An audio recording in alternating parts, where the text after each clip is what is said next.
and choose your bet amount. Select your horse or horses. When finished, click Bet, verify and click Accept, and you're ready to win.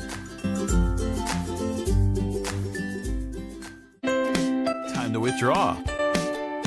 Enter your account number and PIN.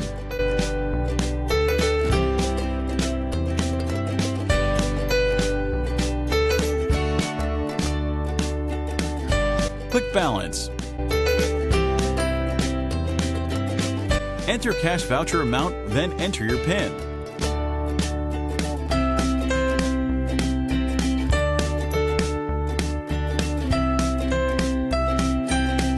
Retrieve your slip and head over to the nearest cashier to collect your winnings.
Mic check. 1, 2. Levels check. 1, 2.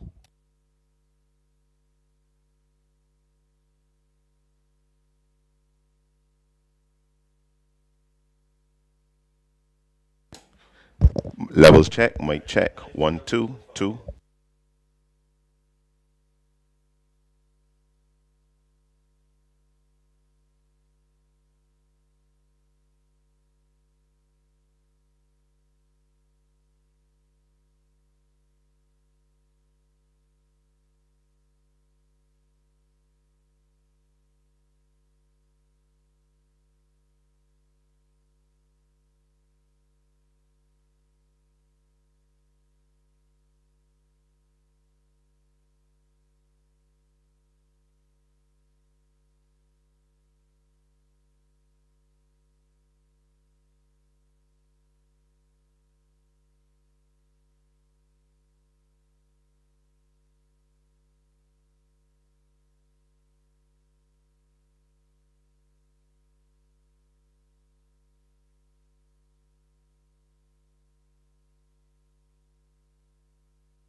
He, he.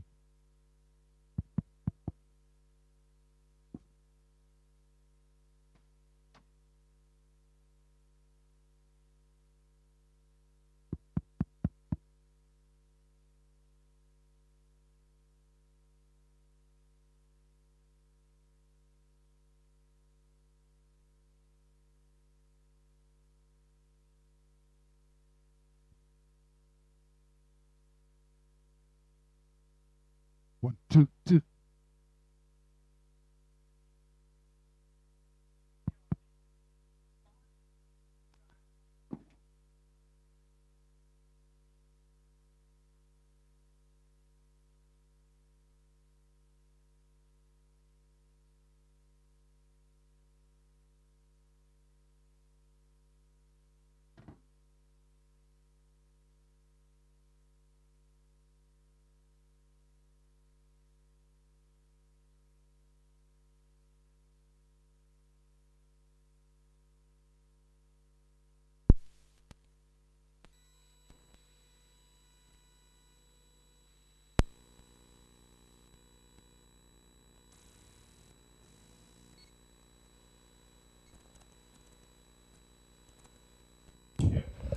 Would you kindly stand for the playing of the national anthem of Barbados?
And a special good afternoon. Welcome to the historic Garrison Savannah for this, the Barbados Turf Club's 7th day of its first racing season for 2024, entitled the Easter Race Day.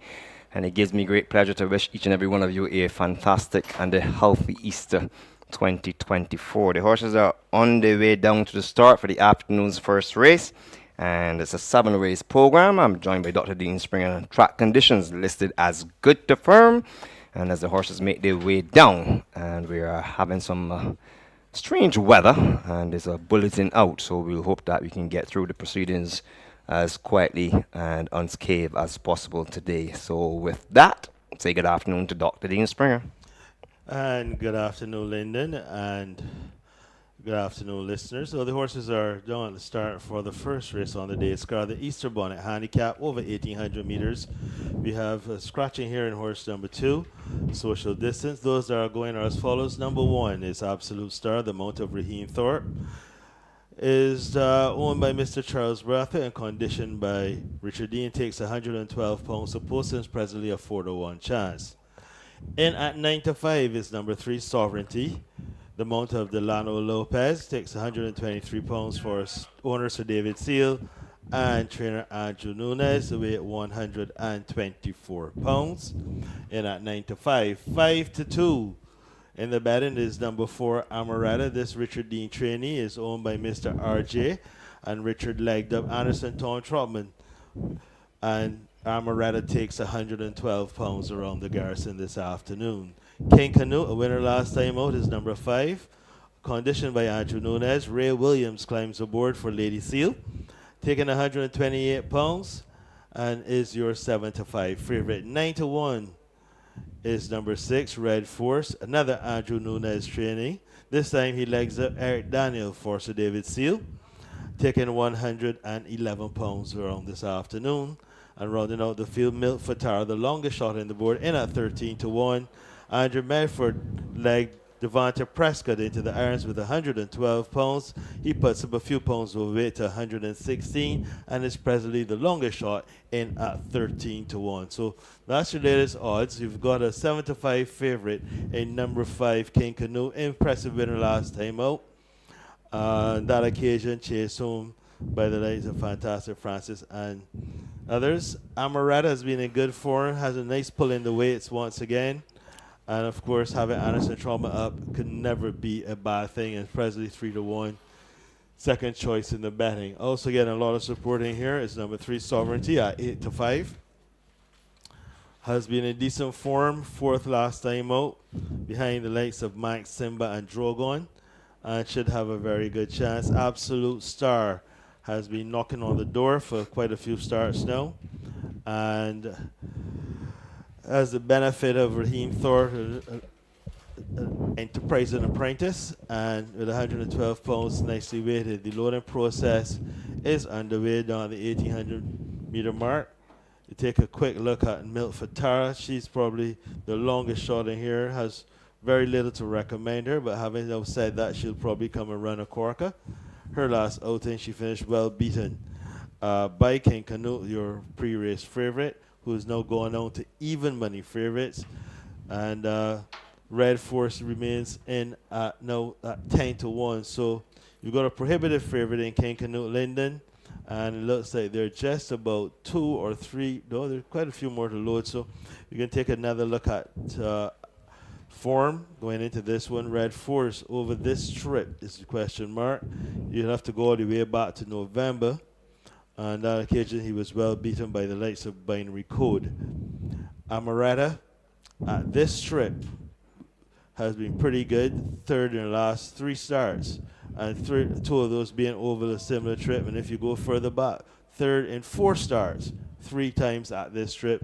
And that's my choice in the betting as far as to want to beat the favorite, because form is good, and I think 3 to 1 is pretty generous. As we take a quick glance down at the start, I'm going to take this opportunity to wish everyone a happy Easter. They're trying with Red Force, and this is an interesting entry here in that has some decent form. However, it's been a long time since we've seen it go 1,800 meters, and track which is probably on the softer side than firm. I can see they're still trying with King Canute. I can pick Ray standing among the handlers behind the gate. Absolute Star looks absolutely brilliantly turned out. Well, King Canute is up to his business as usual. Yeah, well, it is an unnatural thing to be loaded into this metal monster for racehorses, thoroughbreds. So some just take a little while to figure it out. Some never do. Absolute Star still walking around behind. Last time this one went over 1,800 meters, finished fourth, beaten by the likes of Jack Manani Gap, Vita Rosa, Cat per Cat. An Absolute Star goes in. So now we're going to bring forward Red Force and the red cap. Sovereignty is fitted with the black cap. Actually, King Canute sports the black cap. No, Sovereignty also wears the black cap. In the black cap. So 3 in here for the Hopefield Stables as we wait for Milk for Tara, which is the last one to be loaded on the outside to come forward. And the Easter race day will get going in conditions perfect for horse racing. No sunshine, cloudy on the outside, a cool breeze. Some adverse weather being advertised for throughout the afternoon, so you have to pay close attention to that. And in the meantime, just waiting on Milk for Tara to come forward. The others are standing quietly, and Milk for Tara is now being brought forward. And any moment, the afternoon's first race will get going, so they're at the post. Starter Mark Batson on his rostrum already. Momentarily raises the red flag, the light is flashing. And the gates are open for the Easter race days, open at over 1,800 meters. And it's the Easter Bonnet handicap as they make their way towards the mile pole. King Canute, the last race day winners on the lead. In second positions comes Amaretta in the yellow body with the polka dot, purple polka dot. Towards the outside, you can see Red Force in the red cap further out wide. That one is none other than Milk for Tara. Against the rail, you'll find Absolute Star, and the back marker being dropped out at the moment is Sovereignty, the third of 3 in here for the Hopefield Stables. So they're halfway up the stretch for the first time. King Canute on the rail Williams, handily held by a length and a half in second position. On the outside, traveling nicely, is Red Force against the rail, making some headway. A little bit of mud flying going into the top turn. That one is Absolute Star. Towards the outside is Milk for Tara against the rail, being shoved along is Amaretta. And nicely settled at the back under Delana Lopez is Sovereignty. Just about 5 lengths covers the entire field as they go down the back stretch with just about 4.5 to go. It is none other than King Canute who leads by a half a length. Moving up into second position comes Absolute Star against the rail. Continue to creep along as Amaretta towards the outside. Red Force is under the pump already. Milk for Tara has been asked to get a little closer, and Sovereignty has not been switched on as yet. The quarter mile in 26 flat, half mile 50 and 2/6 furlongs in 1:15 and 4/5. As they make the climb through the hill past the point where they started, King Canute leads by 2.5. Under pressure in second position to go the pace is Absolute Star. Amaretta is still trying, now being passed on the outside by Red Force, and even further out on the outside is stablemate Sovereignty. They're inside the quarter pole, and it's King Canute by a length and a half. On the outside, Sovereignty looks to be major danger. On the inside, Absolute Star is running on one pace. They're turning for home. King Canute with a length and a half. Here's the race to loss from here. Ray Williams calls the left-handed stick. He's got a length clear of Sovereignty, who's trying desperately but not making enough impression. He's going to dive towards the inside Sovereignty, but that will only be good enough for second as King Canute makes it 2 for 2 in successive starts. On the inside, up for second is none other than Sovereignty, followed by Red Force, staying on for the third position. Absolute Star finishes fourth ahead of Amaretta, and the back marker number 7, Milk for Tara. The final time, 1:55 and 1/5.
Unofficially on the board, 5, 3, 6, and 1. And the final time of 1:59 and 1/5. 1:59 and 1/5. The final time for race number 1. And that's the Easter Bonnet handicap over 1800 meters for non-winners of 2.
Here comes the winner. Or actually, I should say the first 3, which is being led in. It's a 1, 2, 3 for the Hopefield Stables in Christchurch, being led in by Lady Seal. In between horses is trained Andrew Busher Nunez and Janine Fay. So congratulations to the Sir David Seal and Anne Seal, Lady Seal. And the winner horse number 5, King Canoe, a 4-year-old bay colt by Aristodemus out of Impress Elizabella. Owned by Lady Seal, trained by Andrew Nunez, and ridden to victory by Rhea Williams, took along 128 pounds, went to the front, and made every pole a winning one.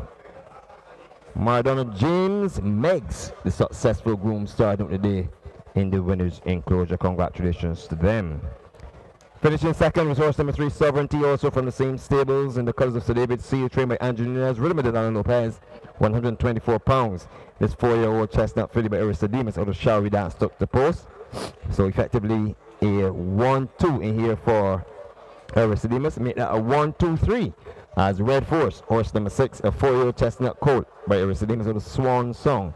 Finished third under jockey Eric Daniel, took 111 pounds. Andrew Nunez is your trainer, and Sir David Seal is your owner.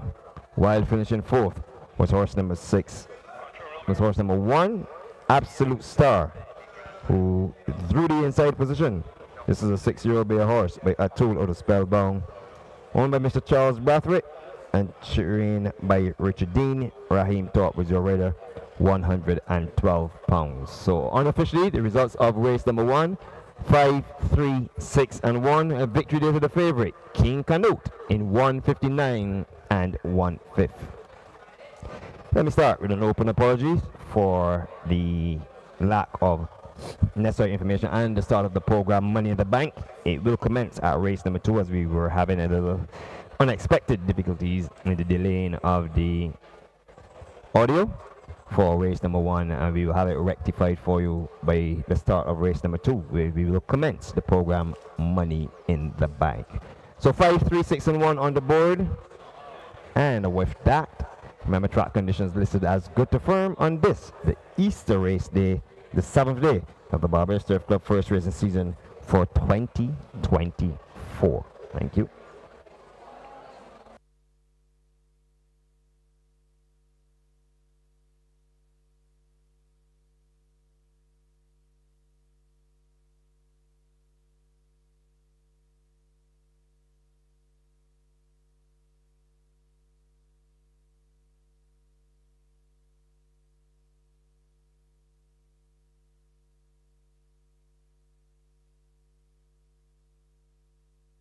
Ready?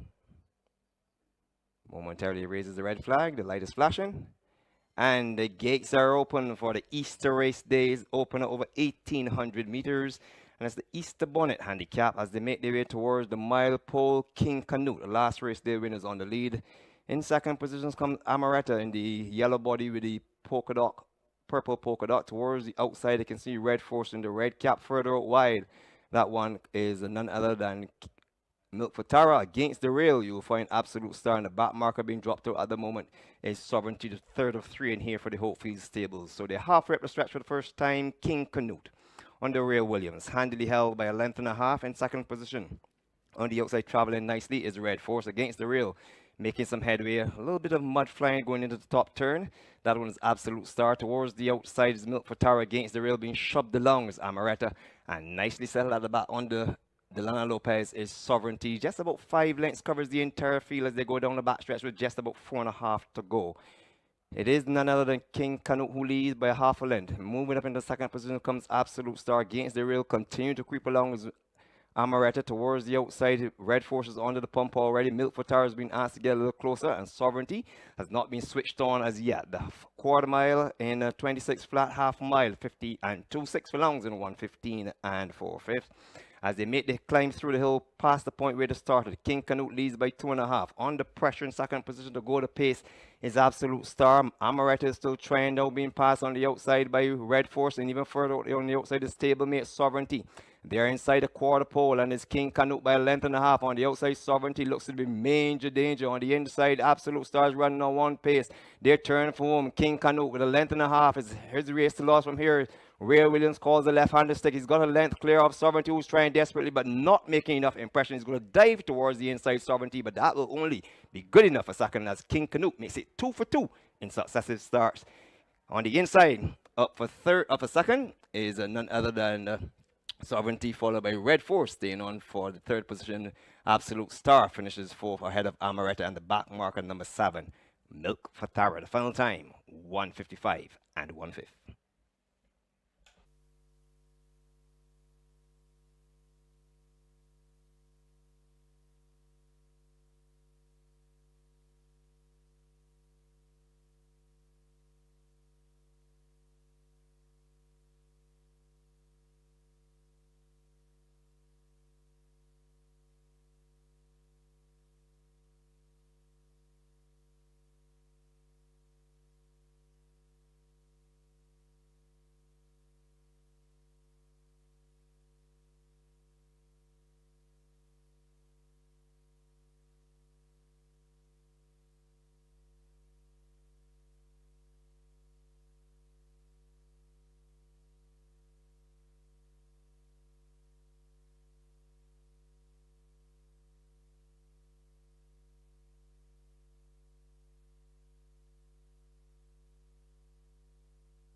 Race number 1, the Easter Bonnet handicap has been declared official. Race 1, official. The official results: first horse number 5, King Canute; second, horse number 3, Sovereignty; third, horse number 6, Red Force; while finishing fourth was horse number 1, Absolute Star. 5, 3, 6, and 1, and a final time of 1:59 and 1/5 for the run of the Easter Bonnet handicap. Over 1,800 meters, just about 20 minutes on the clock to running of the Easter Kite Flyers a lot of weights race, which goes 1100 meters for West Indian by 3-year-old maidens. A field of 6 reduced to 5 with horse number 1, Fatash, a non-starter. Thank you.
Get ready for your tips. It's time for Money in the Bank.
two, two.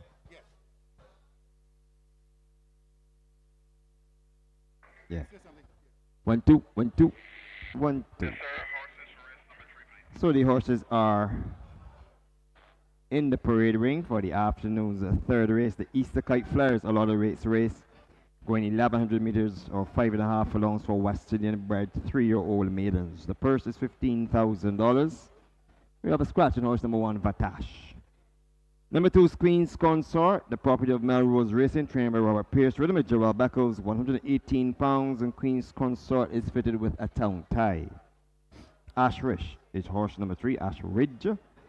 Owned by Fearsome Foursome, trained by Andrew Nunez, the trainer that won the first race. Rashid Hughes is aboard, 123 pounds is the weight on number 3, Ash Ridge. Jackson is horse number 4, owned by Moon and Sun, trained by Tremaine Hines, ridden by Eric Daniel, 123 pounds is the weight. The equipment the brown coat is fitted with is blinkers and a tongue tie. Number 5, Rush, trained by Stephen Bino, the property of Robin Bino, Stephen Bino, Richard Edgell, and Sir Geoffrey Cave. Carries the post 123 pounds, and jockey Delano Lopez takes the call. And on the outside is horse number 6, Interred, the property of Anthony Croney, trained by Richard Dean, ridden by Kadeem Mohammed, who takes off 7. Go to post at 111 pounds. That's the fee for the Easter Kite Flyers. A lot of weights to race, and with that, it's time for Money in the Bank.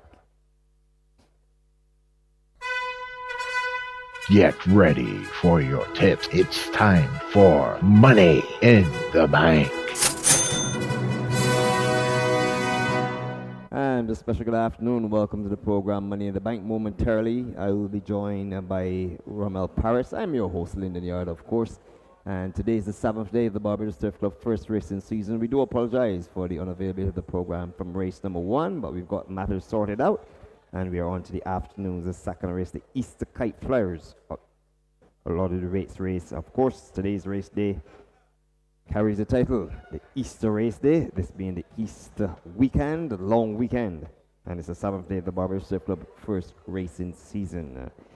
I'm going to take the favorite. This is horse number 3, Ash Ridge, to get the job done here in 2 outings. This 3-year-old colt by Infrared out of San Sushi has returned 2 third-place finishes under Rashid Hughes and Gerald Beckles. Rashid Hughes climbs back aboard today, having ridden him the first outing. Both of those races came on the 20th of January and the 16th of March, so this year, so he's rather fresh, not exposed, and with 2 outings, 2 third-place finishes. This is the perfect opportunity at 1100 meters to get the job done here and lose that maiden certificate. That's my winner, horse number 3, Ash Ridge.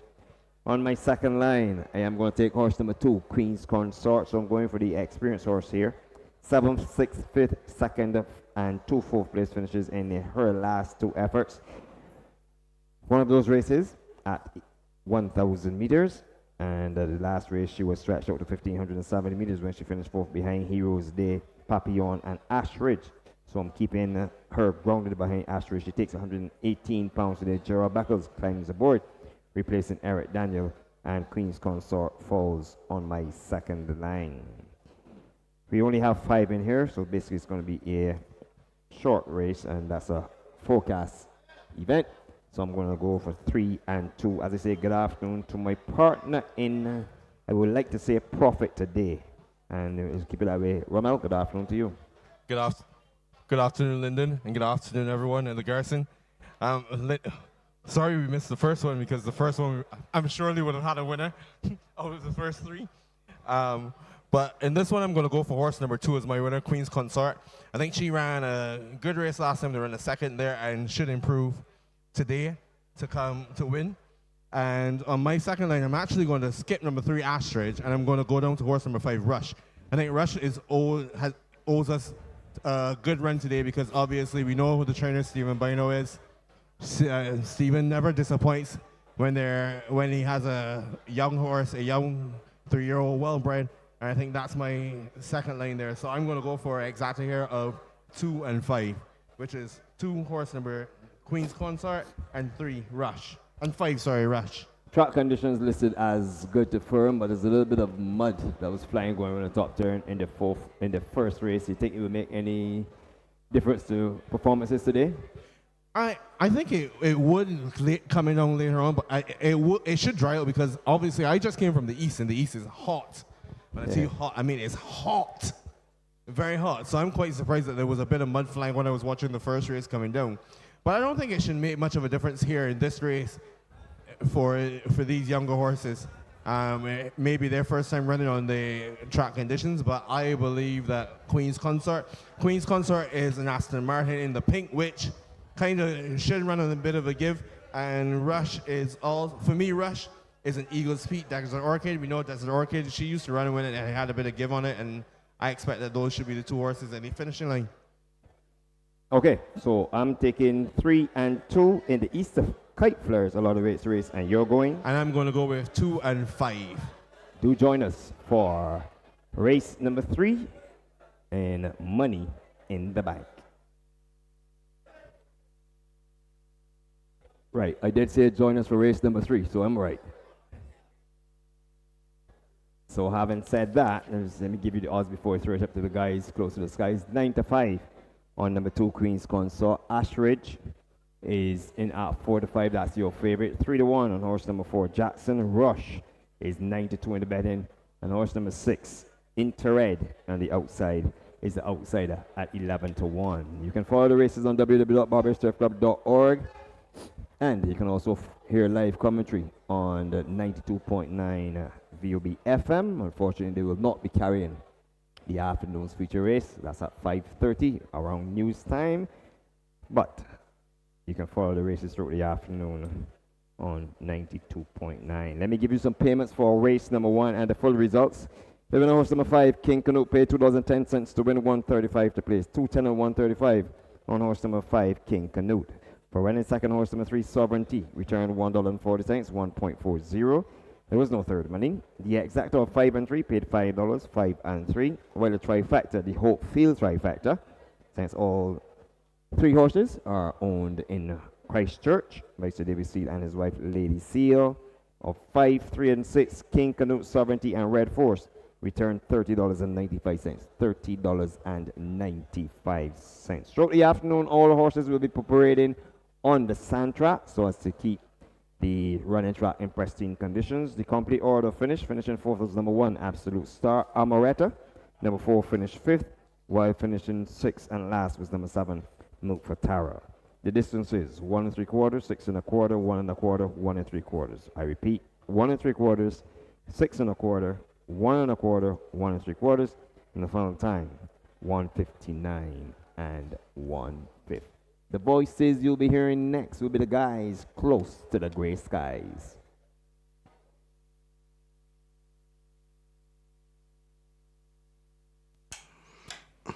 And welcome back to the Garrison. The horses are making their way down to the start for the second race on the day's card. The Easter Kite Flyers a lot of race over 1,100 meters or 5.5 furlongs. We've got one on starting horse number 1, Vatash. Those are going are as follows. Queen's Consort is number 2. In at 118 pounds, Jarrell Beckles climbs aboard. And presently at 9 to 5. 9 to 5 for horse number 2, Queen's Consort. Ashridge in at 4 to 5. Is partnered by Rashid Hughes, the weight 123 pounds, conditioned by Andrew Nunes, and runs in the colors of the Fearsome Forces. Number 3, Ashridge, Hughes rides 1, 2, 3, in at 4 to 5. 3 to 1 for number 4, Jackson. Trained by Tremaine Hines and ridden by the apprentice by Eric Daniel, not the apprentice, sorry. And this one takes 123 pounds to post. Number 4, Jackson. Daniel rides 1, 2, 3, presently in at 7 to 2. 9 to 2 for horse number 5, which is Rush. Delano Lopez has been legged up by trainer HS Bino. And this one takes 123 pounds to post. 1, 2, 3. And presently in at 9 to 2. And rounding out the field is a long shot, number 6, Interred. The apprentice Mohammed gets the call this afternoon, and Interred is in at 10 to 1. Richard Dean is the trainer and runs in the colors of Mr. Anthony Croney. A small field. of just 5 runners. Let's take a quick look at them. Queen's Consort has been the most exposed, having had 6 starts. Did finish second on 1 occasion. 3 starts ago, was 4th in the last 2 outings, behind Heroes Day and Gryffindor. And this Chester filly is in at 7-5. Your favorite is number 3, Ashridge, even money favorite, running the colours of Fearsome Foursome. Has had 2 outings, finishing 3rd on both occasions, once behind Heroes Day and 3rd behind Marvel and Queen's Consort. So these 2, not surprising, will probably dominate your betting. Number 4, Jackson, has also had only 2 runs, finishing down the field on both occasions, but improving on each run. Trained by Tremaine Hayes and ridden by Eric Daniel. Needs to see a little more improvement to challenge the first 2. Rush has only had 1 outing, finishing 8th on that occasion. Delano Lopez climbs aboard, and we'll just have to see if this chestnut colt can do much better. Ain't a Red has had a couple of outings. Last time out was pulled up, so Kadeem Mohammed will have his work cut out for him. The loading process has started. There are 2 already loaded. Outside still are Jackson in the blue and yellow jacket, Rush in the black with red cap, and Inter-Red in the purple and white silks. Already loaded in the green jacket with red sash and green cap is Queen's Consort. And next to Queen's Consort, also loaded, is your previous favorite in an even money Ashridge. No significant change in money, except Ashridge has gone out to 4-5. Also going out in the betting is horse number 6, Inter-Red, goes out to 11-1. Number 5, Rush, goes out to 5-1.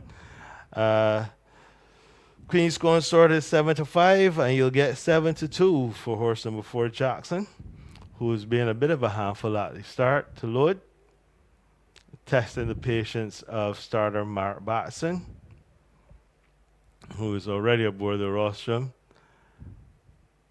Jackson just turning away. You get a little bit of change in once again. Everyone lengthening out in the betting. And at 4-1, now goes Jackson. 3-2 for horse number 2, Queen's Consort. Your favorite remains number 3, Ashford, at 4-5. Well, number 5, Rush, is in at 5-1. Meanwhile, they've got Jackson in, so it's just Inter-Red goes forward, and with 1 more to load, Philip, it's your call. Thank you very much, Dean. Good afternoon to all of you on the stream and in Radio Land. And I'm going to take this opportunity to say Happy Easter to all of you who celebrate this season. Rush is about to be loaded, set for start. And away they go in the second race on today's card. And as they go down the back stretch, now going over the jump, it is Queen's Consort and Ashridge. They hook up on the front end. Tucked in closely behind them is Jackson, Inter-Red, and Rush. Can see them all. They pass the 4 furlong marker and make the turn towards Brigade House. There is not much change in the order. It is still Queen's Consort running on steadily, followed closely by Ashridge. Going up into 3rd is Inter-Red. On the inside of Inter-Red is Jackson, and Rush is your back marker. They just passed the 2 furlong marker, and there's not much change in the order. There is now Ashridge looking to point and does so and straightening up for home. It is Ashridge and Queen's Consort as they come down into the home stretch. It is Ashridge and Queen's Consort. Ashridge and Queen's Consort, but you can easily say that Ashridge is your winner. Crosses the line now. Ashridge from Queen's Consort, Jackson, Inter-Red, and at the back of the field, now passing the finish line, is Rush in a final time of 1:10-2. In a moment, your final results for you.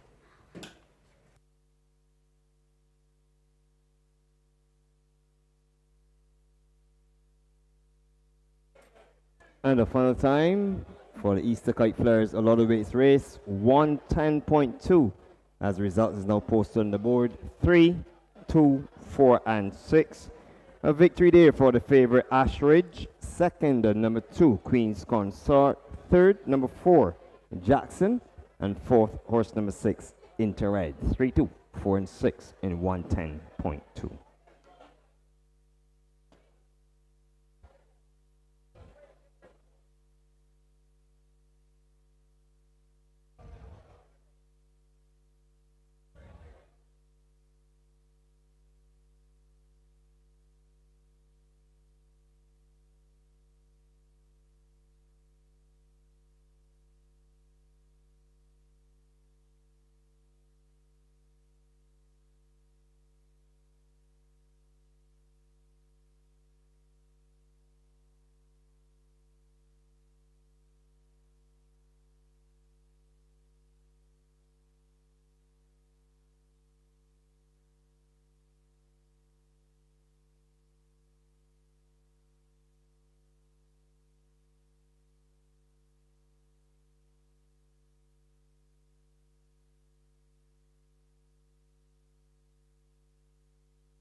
And the early daily double goes to trainer Andrew Busher Nunez, champion trainer. And he starts the 7th day, the Easter race day in the Billions of Gory, as he's in the winners enclosure once again. For the second time, and this time it's with horse number 3, Ash Ridge. And being led in by the connections of Fearsome Foursome. So here comes the winner. Many congratulations to the connections of horse number 3, Ash Ridge. This is a 3-year-old colt by Infrared out of San Sushi, owned by Fearsome Foursome, trained by Andrew Nunez, and ridden to victory by the 6-time champion jockey Barbados Rashid Hughes. So congratulations to all concerned. This is 123 pounds, and Courtney Chambers is the successful groom. Finishing second was horse number 2, Queen's Consort, a 3-year-old chestnut filly by Aston Martin out of In the Pink, owned by Melrose Racing, trained by Robert Pierce, ridden by Gerald Beckles, took 118 pounds. Third went to horse number 4, and that's Jackson, a 3-year-old brown colt by Atul out of Ashdean Village, owned by Moon and Sun, trained by Tremaine Hines, ridden by Eric Daniel, took 123 pounds. While finishing fourth was horse number 6, Interred. And this is a 3-year-old filly by Infrared out of Golden Eagle, owned by Anthony Crony, trained by Richard Dean, ridden by Kadeem Mohammed, took 111 pounds. So effectively, for Infrared, it's a 1-4. And in the first race for the stallion Aristodemus, he got a 1-2-3. So today seems to be that kind of day where certain stallions are going to dominate the top positions in the respective races. So already up front is Aristodemus, and Infrared showing that he is also a force to reckon with, as the season is very much in effect.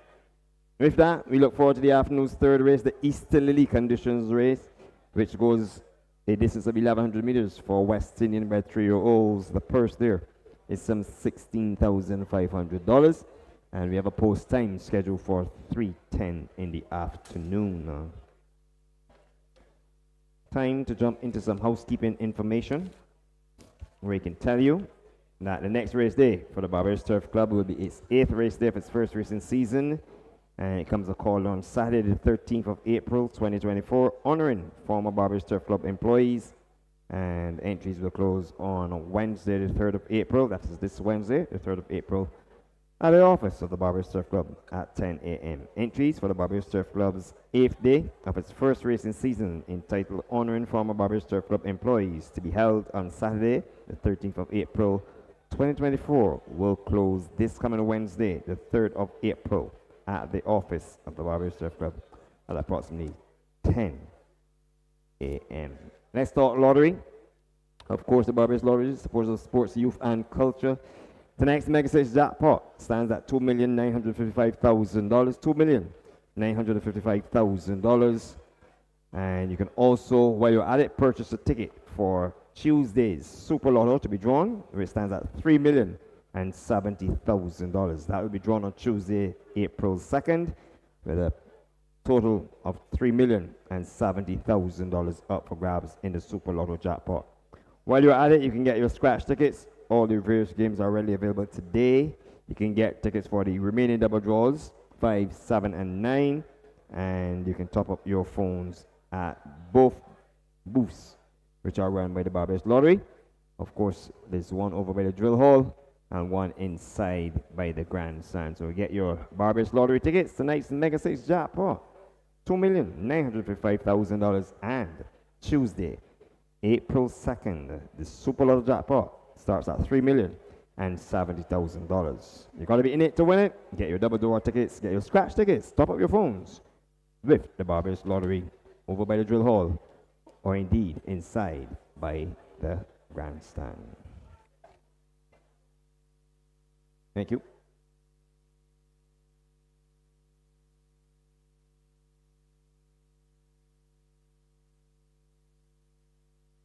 All right. And away they go in the second race on today's card. And as they go down the back stretch, now going over this jump, it is Queen's Consort and Ashridge. They hook up on the front end. Tucked in closely behind them is Jackson, Interred, and Rush. Can see them all. They pass the 4 furlong marker and made the turn towards Brigade House. There is not much change in the order. It is still Queen's Consort running on steadily, followed closely by Ashridge. Going up into third is Interred. On the inside of Interred is Jackson, and Rush is your back marker. They just past the 2 furlong marker, and there's not much change in the order. There is now Ashridge looking to point and does so and straightening up for home. It is Ashridge and Queen's Consort as they come down into the home stretch. It is Ashridge and Queen's Consort. Ashridge and Queen's Consort, but you can easily say that Ashridge is your winner. Crosses the line now. Ashridge from Queen's Consort, Jackson, Interred, and at the back of the field, now passing the finish line, is Rush in a final time of 1:10 and 2. In a moment, your final results for you.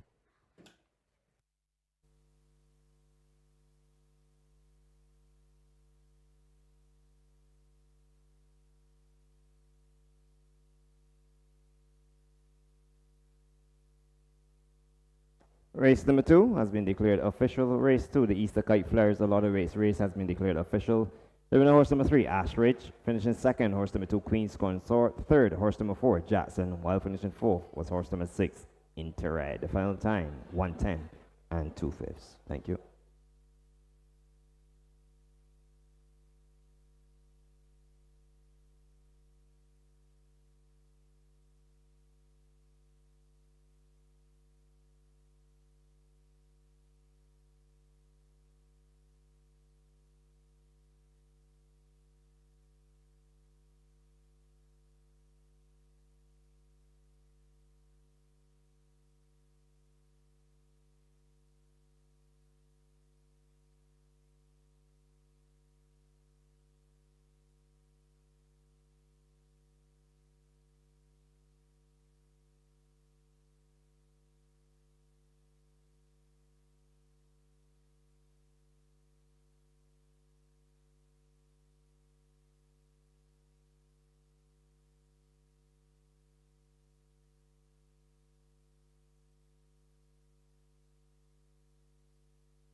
Just about converging on 15 minutes to the hour of before the running of race number 3, the Easterly condition race. The horses are pretty much in the parade ring, and they're just going to run through the starters before we have the program Money in the Bank.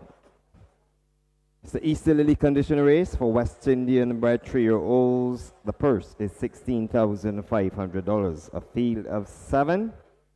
Number 1 is Justice, owned by SAR Racing and Mr. Victor Cheeseman. Victor Cheeseman is also a trainer.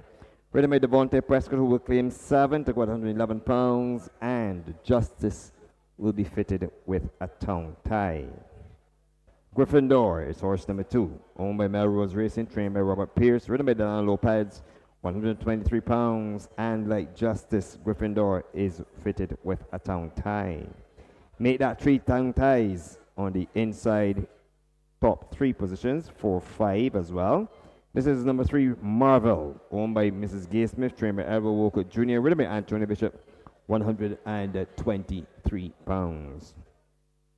A tongue ties equipment fitted on horse number 4, Short Time, for owner trainer Kenny Joseph, and Anderson Trotman gets the ride at 118 pounds.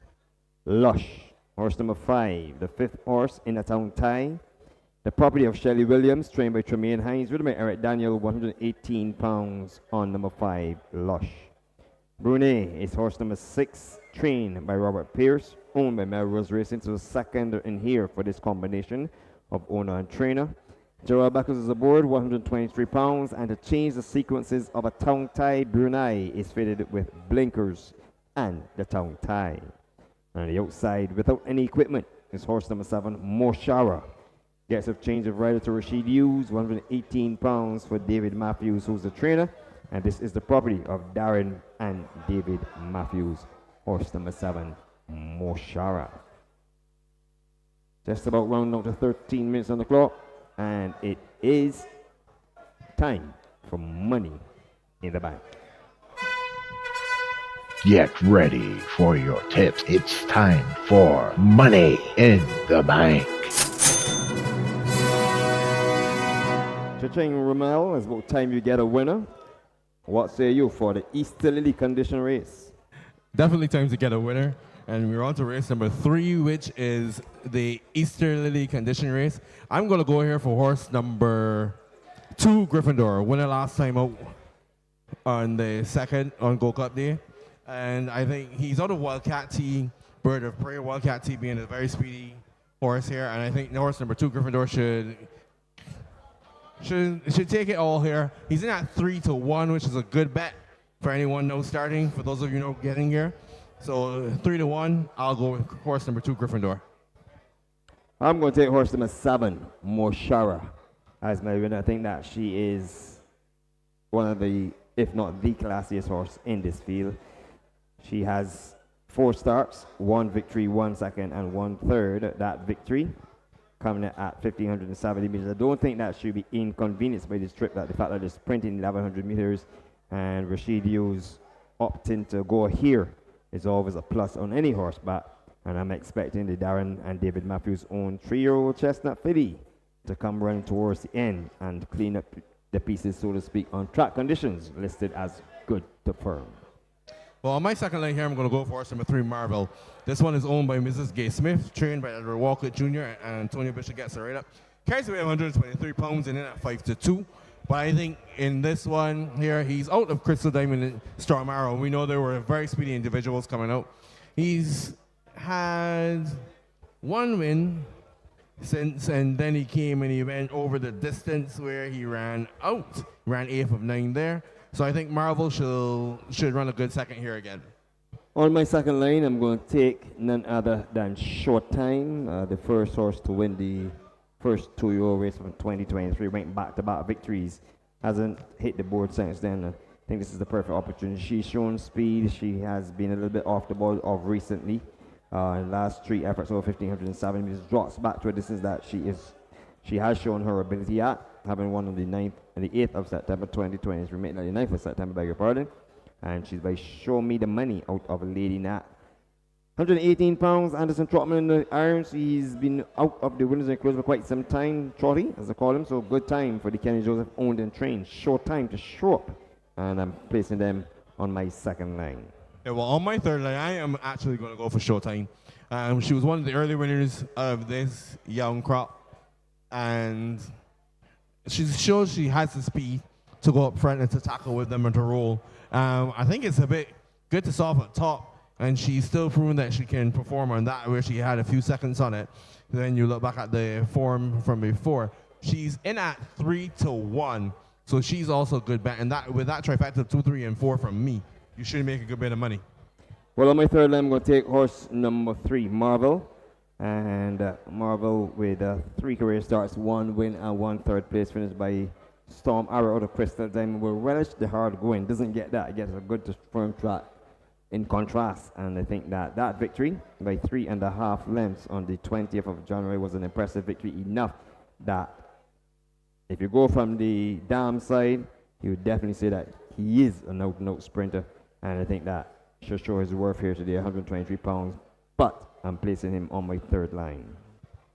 So for me, it's 2, 3, and 4. And I'm going 7, 4, and 3 in the Easter Lily condition race. I can tell you the horses are just about coming out onto the post parade. Just let me give you the odds before I send it to the guys close to the skies. I can tell you number 1, Justice is a 6-1 shot, 7-2 on number 2, Gryffindor, 2-1 on Marvel. That's your favorite, so they are trading punches for the favorite. Number 4, Showtime is a good bet at 3-1, 8-1 on horse number 5, Lush, Brunei. Number 6 is in at 17-1, and this is the outsider. That's the outsider in the field. And second favorite in horse number 7, Moshara, at 2-1.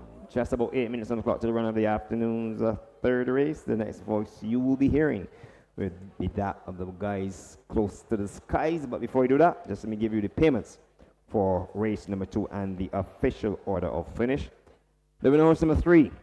Ashridge played 185 and 105. 185 and 105 on horse number 3, Ashridge for winning. For running second, horse number 2, Queen's Consort, returned $1.30, 130. The 3-2 forecast paid $3.30, $3.30. And the trifecta, sorry, there was no trifecta. The early double of race 1 into race 2 paid $4. If you had horse number 5 in race number 1, that was the favorite King Canute, into the favorite horse number 3, Ashridge, in race number 2, you're entitled to collect $4 for every dollar that you would have spent. Finishing third was horse number 4, Jackson. Fourth went horse number 6, Into Red, while finishing fifth was horse number 5, Rush. Distances 1 3/4, 3.5, half, 17 3/4. Repeat, 1 3/4, 3.5, 1.5, 17 3/4. The final time 110.2. 7 minutes to the clock to get you running of the race number 3, the Easter Lily condition race. Get your bets and don't get shut out. For further information, what to play, what not to play, and why you should play, the guys close to the skies.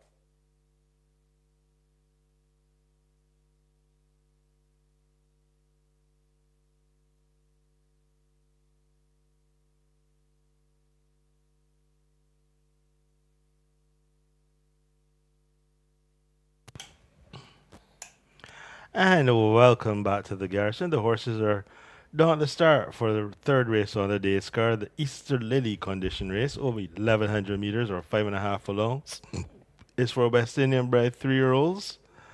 And we've got a field of 7 facing the starter.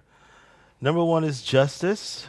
Devonta Prescott gets a leg up this afternoon by Victor Cheeseman. Justice is down to take 118 pounds. Prescott is a 7-pound climber, but he'll put up a couple pounds over it to go in at around 116. And Justice is presently a 7-1 choice.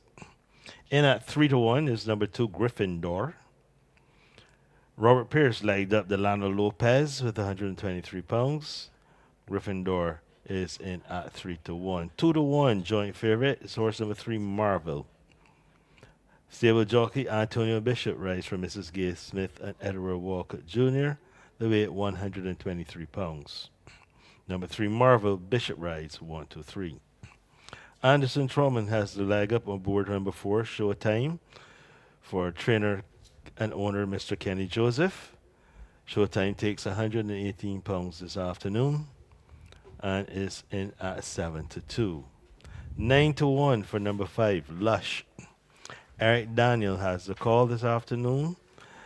In at 118 pounds. Lush is in at 9-1. 12-1 is Brunei. Jarrell Beckles gets the ride this afternoon. The weight 123 pounds. Trainer Robbie Pierce. Owner Melrose Racing. Number 6 Brunei. Beckles 1-3. And rounding out the field is your joint favorite. This is number 7 Moshara. Conditioned by Darren Matthews. Owned by Messrs. Darren and David Matthews.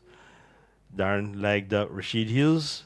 The weight 118 pounds. Number 7 Moshara. Hughes Rise 118 is your joint favorite at 2-1. We take a look down towards the start. You see the chalks have this mounted. And so we've got some sort of delay for some reason. I think someone's gear is being attended to. Let's take a look at the field. We'll start with the 2 favorites. Number 3, Marvel. Marvel is a 3-year colt by Storm Arrow out of Crystal Diamond by Overdriven. Has had 3 opportunities so far. Won once. On that occasion was chased home by Queen's Consort and Ashridge. Last time out, found the company of Mercedes, Delia, and San Antonio a little tough. When finished 8th, beating 27 lengths. The other favorite in here is number 7, Moshara, the chestnut daughter of Dorset, out of the Super Jeb Blarmere, the Iron Lady. Has some really good form. Third, first time out, a winner. Then, unfortunately, lost the rider in the third start, and then came back to finish second behind what is arguably the best 3-year-old so far in Mercedes. So, no doubt about the reason this one gets the favoritism this afternoon. Of the others, number 1 is Justice in at 6-1 by Justice Lee out of Roman Empress. Has had 2 outings, 1 first time out, back as a 2-year-old in August, returned to racing in March, so obviously had a setback, finishing a well-beaten 9th. However, this company probably is more towards his liking, and also one must consider that may have needed a run.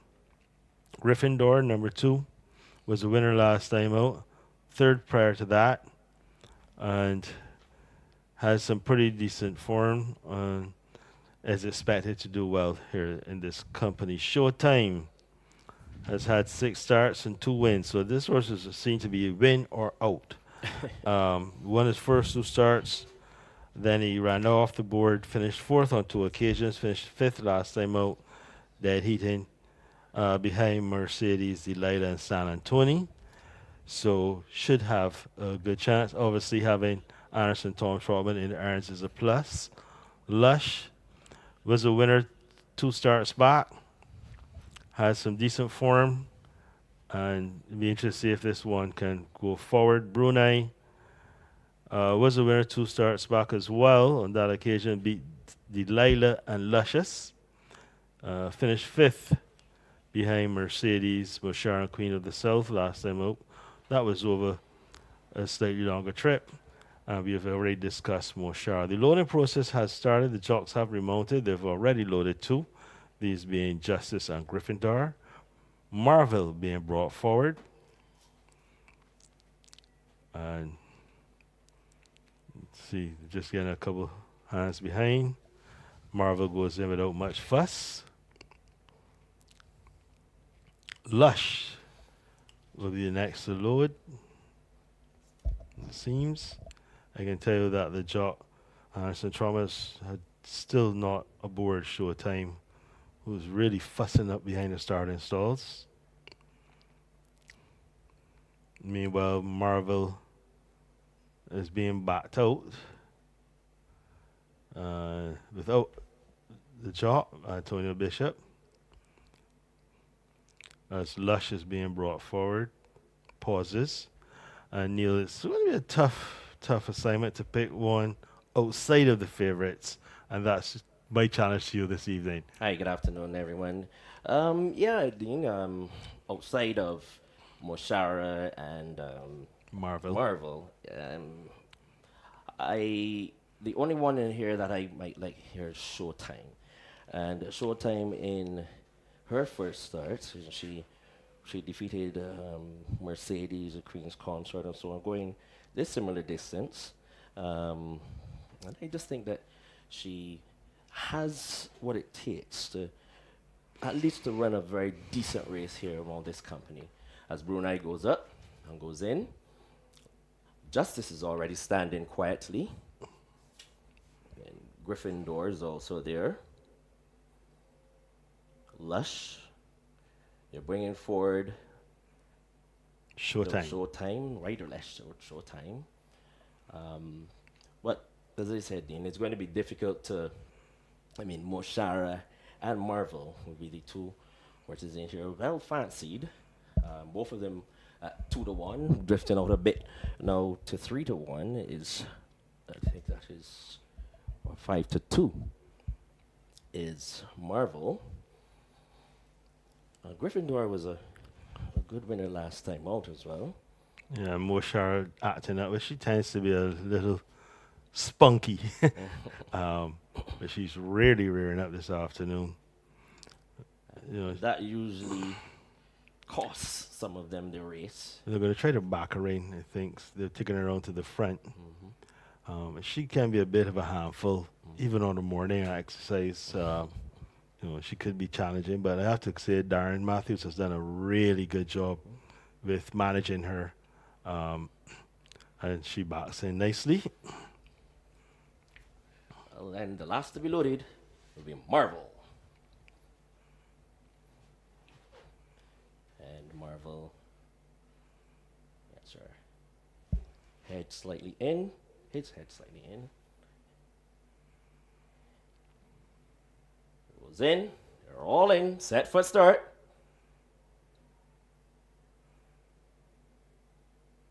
And away they go, and Justice got a beautiful break on the inside, but Marvel sweeps on by and takes it up. So is Marvel in front, from on the outside is Showtime. Along the rails is Justice, then comes Lush. Between horses is Brunei, Mosharos goes by on the outside, and Gryffindor is their back marker.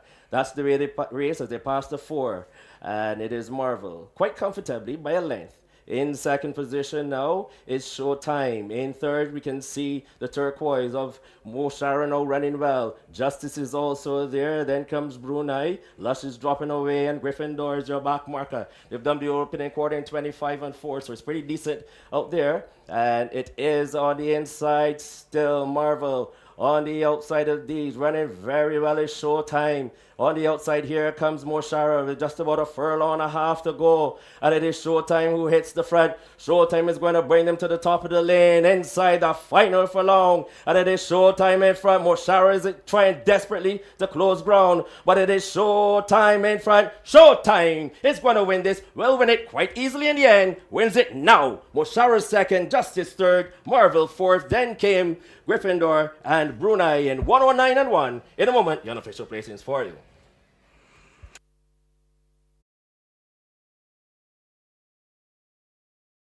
109 1/5 for the running of the Easterly Condition race. 109 1/5 as we wait the results to go up on the board.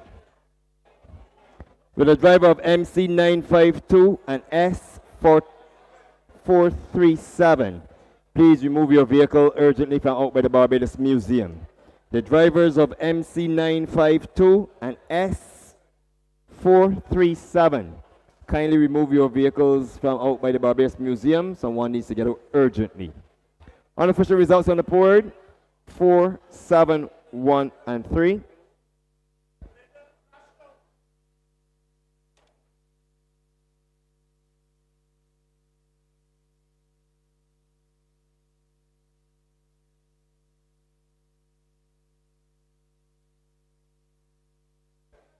Making a change to the announcement. MV 952, MV 952, and S437.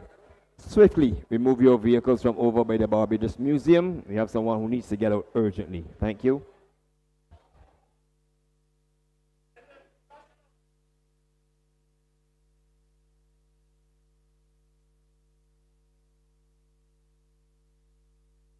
So your attention. You've got Rider down out by the betting booth by the drill hole. So we just ask you to give him his win so the ambulance attendants can deal with him. Go ahead. Copy that, thank you.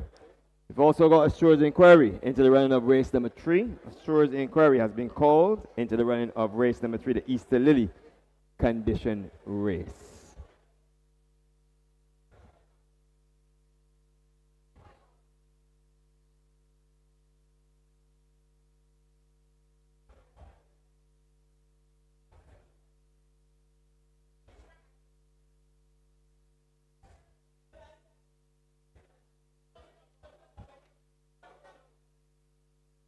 So the ambulance is making its way back up, so all hopefully is well, ended well. And to look downstairs, the winner of race number 3 has been collected. This is horse number 4, Showtime, being led by the father and son team of Eustace Joseph and Kenny Joseph. So here comes the winner. This is horse number 4, Showtime, a 3-year-old bay filly by Show Me the Money out of Lady Nat. Owned and trained and groomed. Actually now groomed by Don Davis. So the groom, Don Davis, very much there. The trainer, Kenny Joseph. And the winning jockey is Anderson Trotman. So congratulations to all concerned as Showtime gets the job done in the Easter Lily condition race over 1,100 meters. Showtime is a 3-year-old bay filly by Show Me the Money out of Lady Nat. Finishing second was horse number 7, Morshara, a 3-year-old chestnut filly by Dorset out of The Iron Lady. Owned by Darren and David Matthews, trained by David Matthews. Rashid Hughes rode at 118 pounds. Finishing third was horse number 1, Justice, a 3-year-old chestnut filly by Justice League out of Roman Impress. Owned by Sar Racing and Victor Cheeseman, trained by Victor Cheeseman, ridden by Devontae Prescott, took 114 pounds.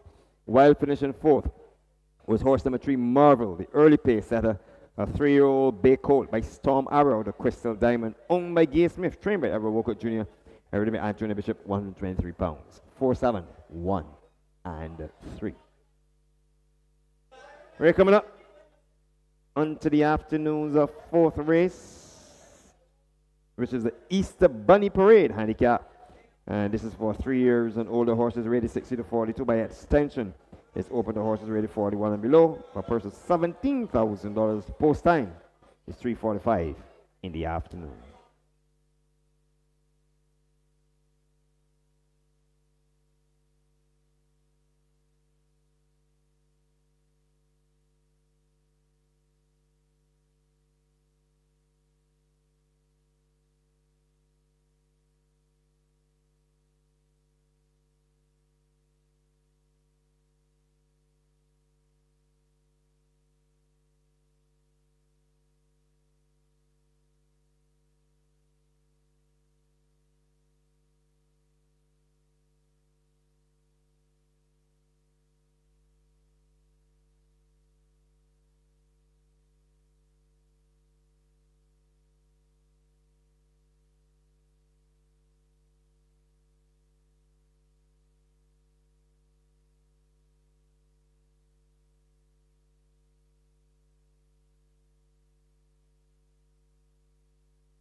And away they go, and Justice got a beautiful breaker on the inside, but Marvel sweeps on by and takes it up. So is Marvel in front, from on the outside is Showtime. Along the rails is Justice, then comes Lush. Between horses is Brunei, Mosharas goes by on the outside, and Gryffindor is their back marker. That's the way they race as they pass the 4, and it is Marvel, quite comfortably by a length. In second position now is Showtime. In third, we can see the turquoise of Mo Sharon now running well. Justice is also there. Then comes Brunei. Lush is dropping away, and Gryffindor is your back marker. They've done the opening quarter in 25 and 4, so it's pretty decent out there. And it is on the inside still Marvel. On the outside of these, running very well is Showtime. On the outside here comes Moshara with just about a furlong and a half to go. And it is Showtime who hits the front. Showtime is going to bring them to the top of the lane inside the final furlong. And it is Showtime in front. Moshara is trying desperately to close ground. But it is Showtime in front. Showtime is going to win this. Will win it quite easily in the end. Wins it now. Moshara second, Justice third, Marvel fourth. Then came Gryffindor and Brunei in 109 and 1. In a moment, the unofficial placings for you.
Race number 3 has now been declared official. Race 3 has now been declared official. The winner, horse number 4, Showtime. Finishing second, horse number 7, Moshara. Third, horse number 1, Justice. With fourth being horse number 3, Marvel. 4, 7, 1 and 3 in a time of 109 and 1/5.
Well, the horses are in the parade ring for the afternoon's fourth race, the Easter Bunny Parade handicap, which is for 3 years and older horses rated 60 to 42. By extension, it's open to horses rated 41 and below. The purse is some $17,000, a field of 8 to contest this event, over 1,570 meters. Number 1 is Cold War, owned by CAH Racing, trained by Kenny John, ridden by Eric Daniel. 121 pounds is the weight, and Cold War is fitted with blinkers. Donald's True Bling is horse number 2, the property of Melrose Racing, trained by Robert Pierce, ridden by Rashid Hughes. 126 pounds, and Donald's True Bling wears a tongue tie. Similar equipment is used in horse number 3, Chitara, who picks up 1 pound overweight, goes with 120 pounds, and Tony Bishop is aboard the Edward Walker trained and the Gay Smith owned the 5-year-old Dark Bear mare. Number 4, Matilda, owned by Rainier Greenwich, trained by Victor Cheeseman, ridden by Devontae Prescott. 121 pounds is the weight, and Matilda wears a tongue tie. Similar equipment on horse number 5, Right on Time. The actual weight should be 113 pounds and not 114 as printed in the book. Anderson Trotman, however, is your rider. Richard Dean is your trainer, and this is the property of Stephen Jardine. That's 113 on number 5, Right on Time. Number 6 is Seeking Adventure, owned by H&M, trained by Kenny John, ridden by Gerald Beckles. 118 pounds, and Seeking Adventure is fitted with blinkers as accustomed. Over the page, having his first ride is young 20-year-old Keon Babb, one of which the young man, former LG schoolboy. His debut right here, as he starts out a career in horse racing as a jockey. Want to wish him all the best. The young man from Dawson Land, Blackrock. He rides horse number 7, Hunter, for Mrs. Gay Smith, trainer Edward Walker Jr., and goes to post for his first outing at 121 pounds. Hunter is fitted with a tongue tie and cheek pieces. Nobleson, owned and trained by John D. Chandler, ridden by Gerald Ford, takes 121 to post, and they will utilize the outside number 8 box. That's the field for the afternoon's first of 3 superfectas. And for his first winner of the afternoon, Ramel.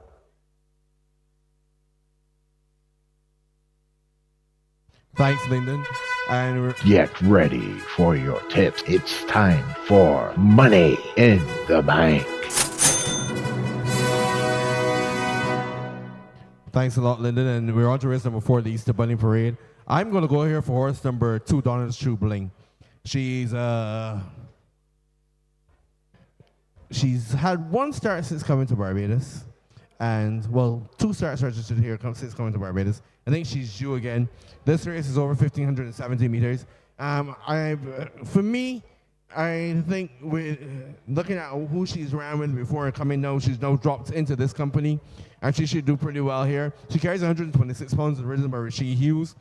She is in at 6 to 5, which is your outstanding favorite, and I think she should do the job here. Well, you need a win, so I'm going to back you here to get a win, and I think that's the only way you will get a win.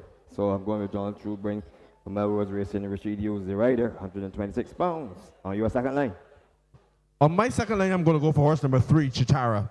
I kind of like this horse from the time she was a 3-year-old, and I've been following her ever since, and I believe that she should get the job done here. She's a Lion King or the Heavenly Angel.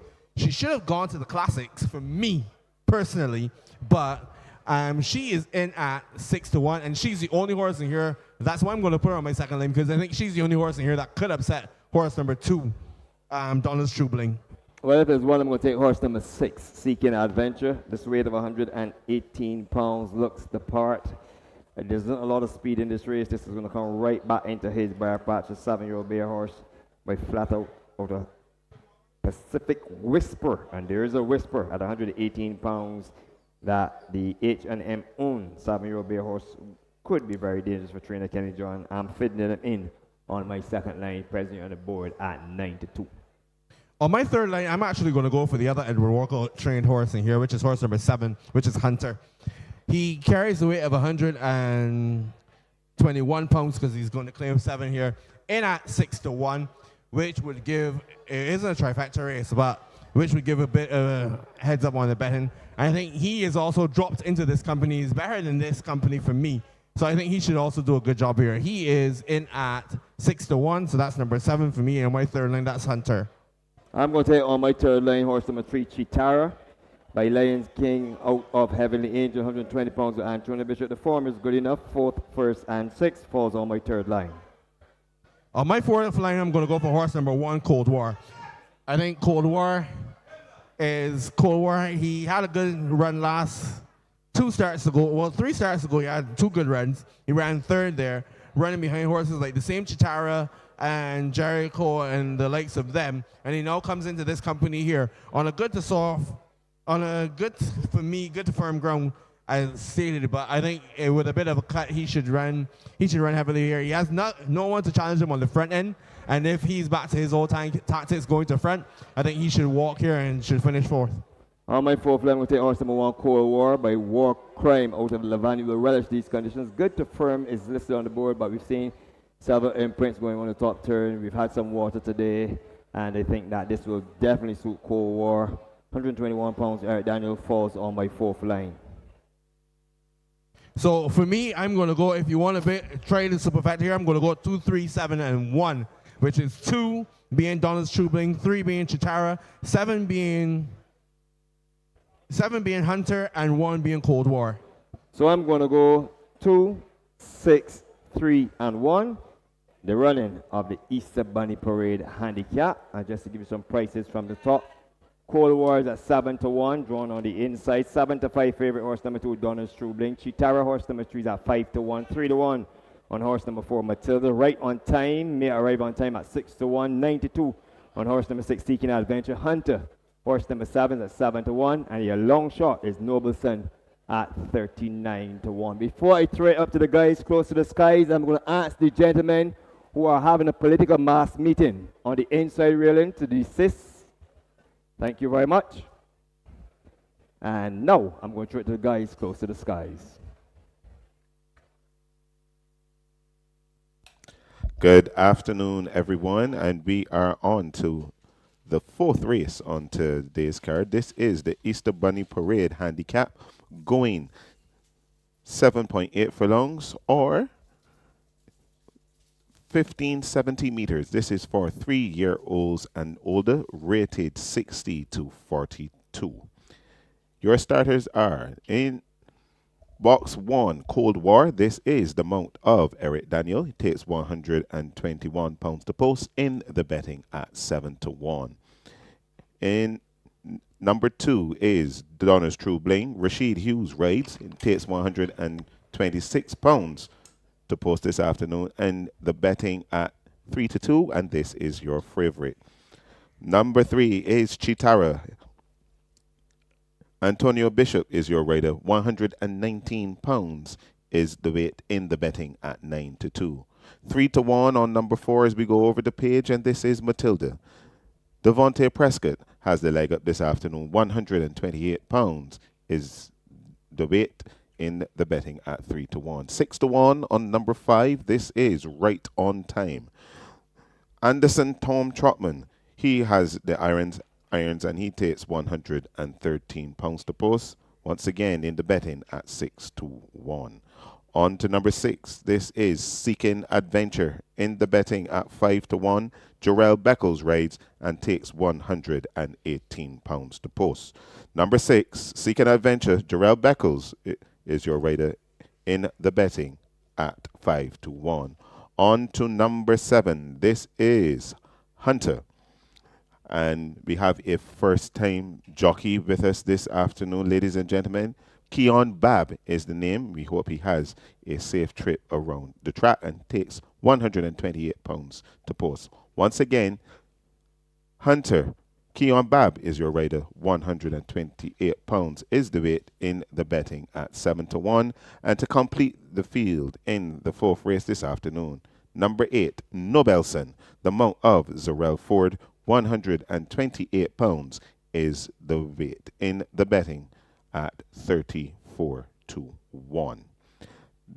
That is your field for race number 4, the Easter Bunny Parade. And Dean, you have the call. Quickly, Doc, if you Go permit ahead. me, before as the horses go behind, The results of race number 3, Showtime horse number 4 paid $4.35 to win and $2.20 to place, $4.35 and $2.20. For running second, horse number 7, Moshara, paid $2 to place on Moshara. There was no third money. The 4-7 Exacta paid $9.40, $9.40, and if you had a trifecta of 4, 7, and 1, Showtime, Moshara, and Justice, you're entitled to collect $184.85. $184.85. The complete order finish. Finishing fourth was number 3, Marvel. Fifth was number 2, Gryffindor. Sixth was number 6, Brunei. And did not finish was horse number 5, Lush. Horses going behind 31 to 1 long shot versus an 8 to 5 chance. Doc, what's your pick? I like Cold War. I think the going is going to just come right back into this one's favor. Of course, being by war crime. I think the going brings him right into this one. As the loading process is well underway. Hunter goes in with young Keon Bab.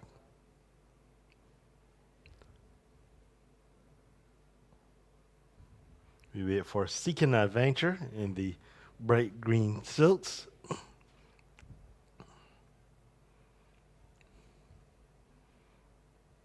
To join the lineup as well. Mrs. Gay Smith, of course, represented in here by 2. Chitara, which would wear the Antonio Bishop wears the pink cap. And Hunter, the jock wearing a blue cap.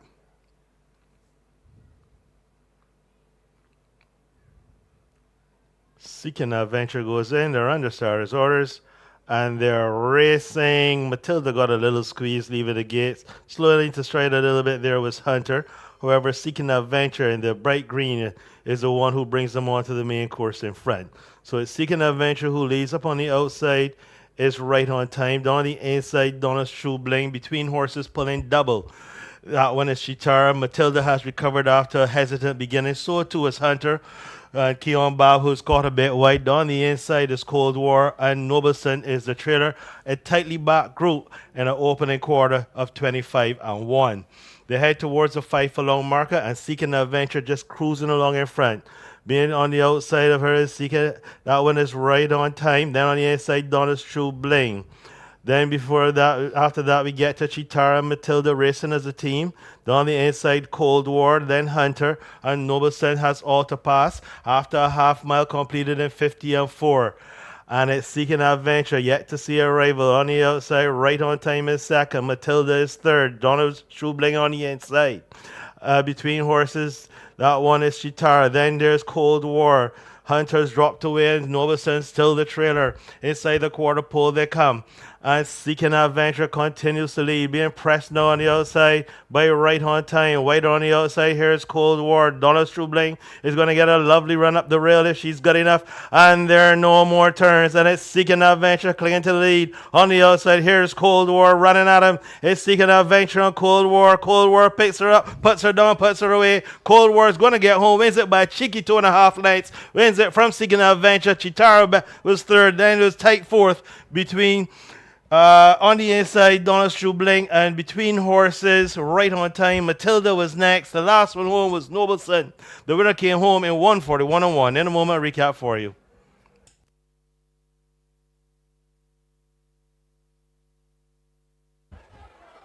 And the final time for race number 4, the Easter Bunny Parade, handicap 141 and 1/5. As we have the results momentarily. Unofficial, of course, 1, 6, 3, and 5. A win there for horse number 1, Cold War. Second, horse number 6, Seeking Adventure. Third, number 3, Chitara. And fourth, number 5, Right on Time. 1, 6, 3, and 5.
To start the afternoon proceedings, we had a 1-2-3 for Sir David Seal and trainer Sir David Seal, Lady Seal, and trainer Andrew Nunez. Now it's trainer Kenny John as he gets a 1-2 in race number 4. And here comes the winner.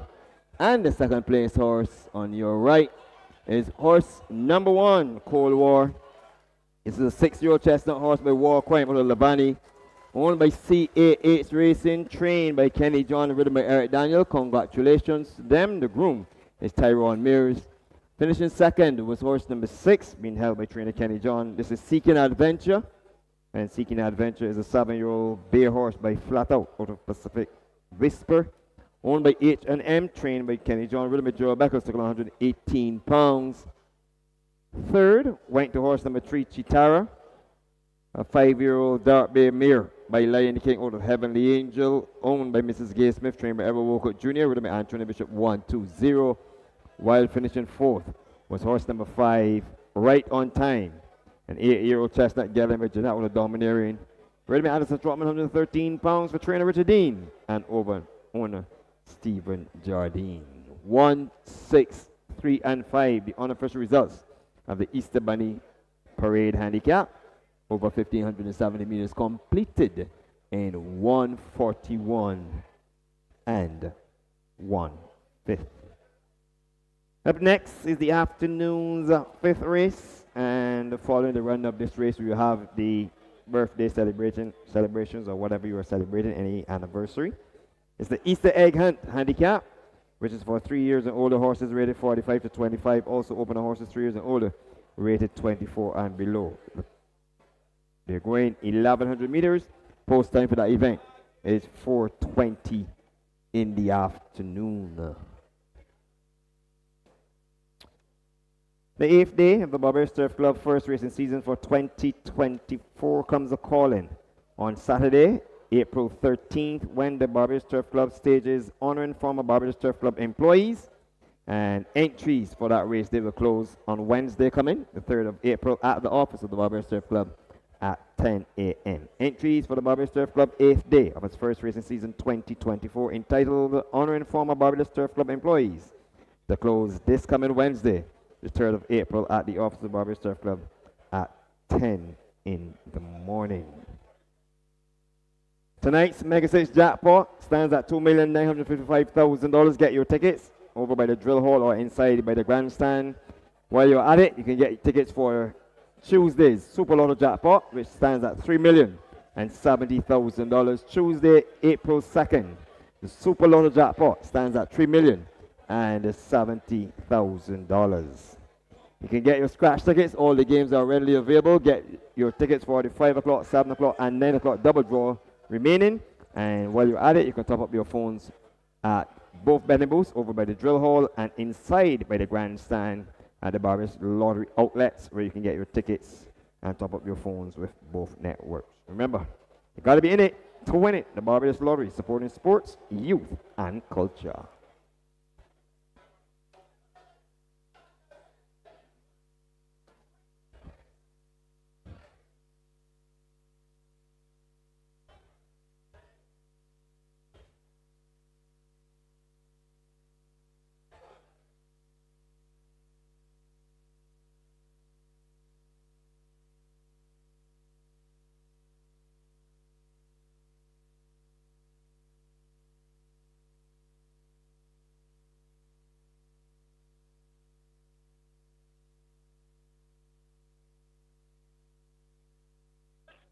Just a report from the source, track conditions have now been listed as good. Track conditions from good to firm has now been listed as good. Thank you.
This page is for trainer Tremaine Hines. You're asked to report to the stewards. Trainer Tremaine Hines.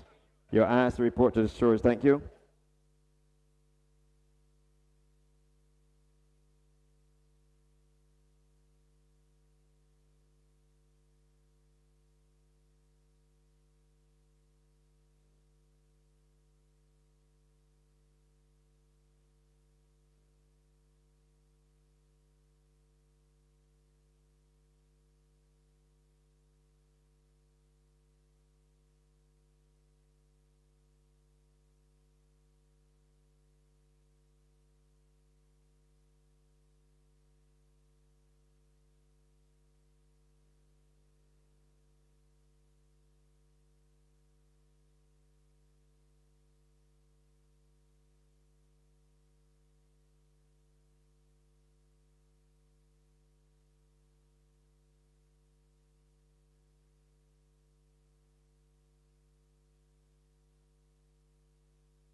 Race number 4, the Easter Bunny Parade Handicap has been declared official. Race 4 has been declared official. The winner horse number 1, Cold War. Second horse number 6, Seeking Adventure. Third horse number 3, Chitara. While finishing 4th was horse number 5, Right on Time. The final time, 1:41 and 1/5. Thank you. Race number 4 has been declared official. 21 minutes on the clock to the running of race number 5.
We're moving on to the afternoon's fifth race of 7 on a very cool afternoon.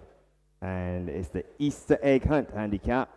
This race going 1,100 meters is the afternoon's second superfecta on today's program. A field of 12 have been entered. We've already seen right on time, finishing 4th momentarily. So he doesn't go in this event. And with 15 minutes on the clock, we're on to the runners and riders for this race, which is for 3 years and older horses rated 45 to 25. By extension, it's open to 3 years and older horses rated 24 and below. The purse is $15,000.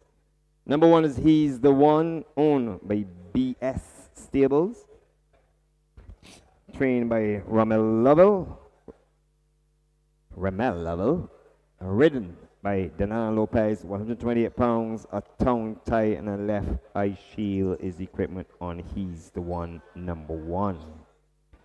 Gabby's Girl is horse number 2, which is a non-starter. 2 and 3 don't go right on time, and Gabby's Girl 2 and 3. Leah over the page is horse number 4. In at 123 pounds, Zarel Ford is in the irons, a tongue tie and a nasal dilated equipment. Robert Pierce is your trainer. Round Table Stud Farm owns this 4-year-old bay filly. Honey I'm Home is horse number 5, owned by Orlando Bates, trained by Dr. Jonathan White, ridden by Raheem Thorpe. 115 pounds is the weight, and she wears blinkers. Thunder Lady, a tongue tie and a nasal dilator, and this assortment is in the irons, 121 for owner Richard and Emerson Salmon, and the trainer is Richard Dean, and they're horse number 6 on your program. Seeking a second win in succession is horse number 7, Life is Great, owned by Huntsman's Farm, trained by Kurt Hamlin, ridden by Rashid Hughes, 123 pounds, blinkers and tongue tie is his equipment. Edelweiss, the property of Levi Cadogan, trained by Kenny John, ridden by Gerald Beckles, 118 pounds with a tongue tie is horse number 8. Social Circle in Saddlecloth number 9 is owned by Melrose Racing, trained by Ramel Lovell, ridden by Eric Daniel, 126 pounds, a tongue tie, and nasal dilator is his equipment. Priceless retains Matthew Badal in the irons, 129 minus 7, 122. Richard Dean is your trainer, and this 5-year-old Brown Gelding is the property of Titans Racing. And to round out this field, on the outside, Intuition, number 11, is owned by Barry Bishop, trained by Eddie Bell, ridden by Devontae Prescott, 120 pounds is the weight, a tongue tie and cheek pieces the equipment. And Criterion gets the service of Rear Williams at 130 pounds, the left eye shield is his equipment for trainer Andrew Nunez and owner Sir David Seal. That's the field. Assemble in the parade ring. The jocks are there getting the last minute instructions from the owners, trainers, riders, agents, etc. And with that, it's time for Money in the Bank. Get ready for your tips. It's time for Money in the Bank. Well, Ramel, I did my best to try to get you some money. You're still without money because the favorite Donald Strubing simply did not hit the board. Track conditions now down to good, from good to firm. How does it affect things? How does it, will it help your betting? Does the track conditions going down help you improve your betting? Well, I had 2 under the 4, which was Chitara and Cold War, which was not a bad shot. But if I had put Cold War, should have reversed Cold War's position and put him first instead of 4th. Maybe would have done a better job there. But let's see how it goes in race number 5, being the Easter Hunt Egg. This one is 1,100 meters, which is 5.5 furlongs. And here I am going to go outside of the box and go for horse number 8, Edelweiss. This is trained by Kenny John and ridden by Gerald Beckles. Not any form really to shout about over the last 2 starts, but now he's come into this one with 118 pounds. He was in at 9-1, and I think here coming into this company now and finding his thing with a bit of cut on the top, being the track being good, otherwise should run a good race here. Well, I had left one with Edelweiss. I followed you just now down through bling, and that didn't work out, so I'm going to keep the opposite side of you. So since you're going for 8, I'm going to cut that in half. I'm going to take horse number 4, Leah. I'm going to play the track conditions now listed as good. By Derby Cater on the Soca Diva will definitely relish these conditions. 123 pounds down from 130. Must stand some chance. Zerrell Ford having just won his first 2 races, last race of his career. And I think track conditions definitely would enhance their chances. I'm going to put this one on the board as my winner for a round table stud farm. Trainer Robert Pierce, who's been in tremendous form, yet to win today. And they're going off at 9-1. That's my winner, horse number 4, Leah. Well, I'm going to join you there, and I'm going to put Leah on my second line. In at 9-1, which is a good bet. That's a good exacta bet for anybody who's trying to take a chance. And I think Leah, she's actually out of Derby King and Soca Diva, so we know she has the breedings to run on the turf. And coming in here now, she's carrying 100 and minus 7, which would be 123 pounds. With Zaria Ford, Zavante Ford, who had a good race, last race there. I think she should be in with a shot here, and I've got her on my second line. Well, I'm going to keep playing track conditions to suit how they are. I'm going to take Life is Great. Winner last time out by Jeanette out of Cinnamon Jane is going to relish these conditions more than he relished last race there when he won by a length when going 1,100 meters. Goes back the identical trip, gets Rashid Hughes in the irons, replacing Deshaun Gaskin, who's jetted his way back to Canada to take up his riding contract. And Life is Great. Horse number 7 must have an excellent chance of getting a second victory in succession. Presently on the board, you're 6-5 favorite on my second line. Well, I'm going to take him on my third line, so I'm not going to add anything more to what you just said. I'm just going to say Life is Great, third line. If you want to trifecta and you want to win, follow me. Well, I'm getting a little scared of the fact that you're following me, so I'm going to try again to get away from you. I'm going to take horse number 10, Priceless, on my third line. This is a Bram Stoker. The price is right. Bram Stoker, we know, relish these conditions. Presently on the board at 10-1. So good offer in here. Matthew Badal, 129 minus 7, 122. Must have an excellent chance. Falls on my third line. On my fourth line now, I'm going to go on the way outside. I'm going to go for horse number 12, Criterion. He's been running with, even though he's carrying 130 pounds here, and now race rider Ray Williams has jumped back right on his back. A race I thought he should have won last time where Marengo beat him. And he's had no form really to show the boat either there as well. But I think Criterion now coming in, he's got a bit of cut on top. He should run on the fourth line here, should run a credible race. And I'm going to go here on my fourth line with horse number 12, Criterion. Well, like I said, I'm doing my best to keep as far away as possible from you. You selected 8 as your winner. I cut it in half. I took 4. You're taking number 10 as your fourth horse. I'm going the opposite side of you again. So I'm going to take horse number 1. He's the one. Drawn on the rail with 128 pounds. I'm not afraid of the weight because the track conditions we've already seen show me the money in the winner's enclosure in short time. This one's by Scarlett Ann and 128 pounds. The inside berth where Delano Lopez earns presently on the board at 6-1 when last team remained at 6-1 falls on my fourth line. So I'm going to go here for horse number 8 as my winner at the Wise, followed by horse number 4, Leah. Third would be horse number 7, Life is Great. And to round up my superfecta, I'll go horse number 12, Criterion. So I'm taking 4 as in Leah, 7 Life is Great, 10 Priceless, and 1 He's the one to complete my superfecta in the Easter egg hunt handicap over 1,100 meters. 7 minutes on the clock to the running of this race. Quickly from the top, 6-1 you'll get on horse number 1. He's the one. Leah, horse number 4, when last seen was at 8-1. Suspect will be hovering around that, coming into sixes. 21-1 on horse number 5, Honey I'm Home. Thunder Lady, horse number 6, with her spell broken last time, is at 7-1. 3-2 favorite, horse number 7, Life is Great. Edelweiss, horse number 8, is a good bet.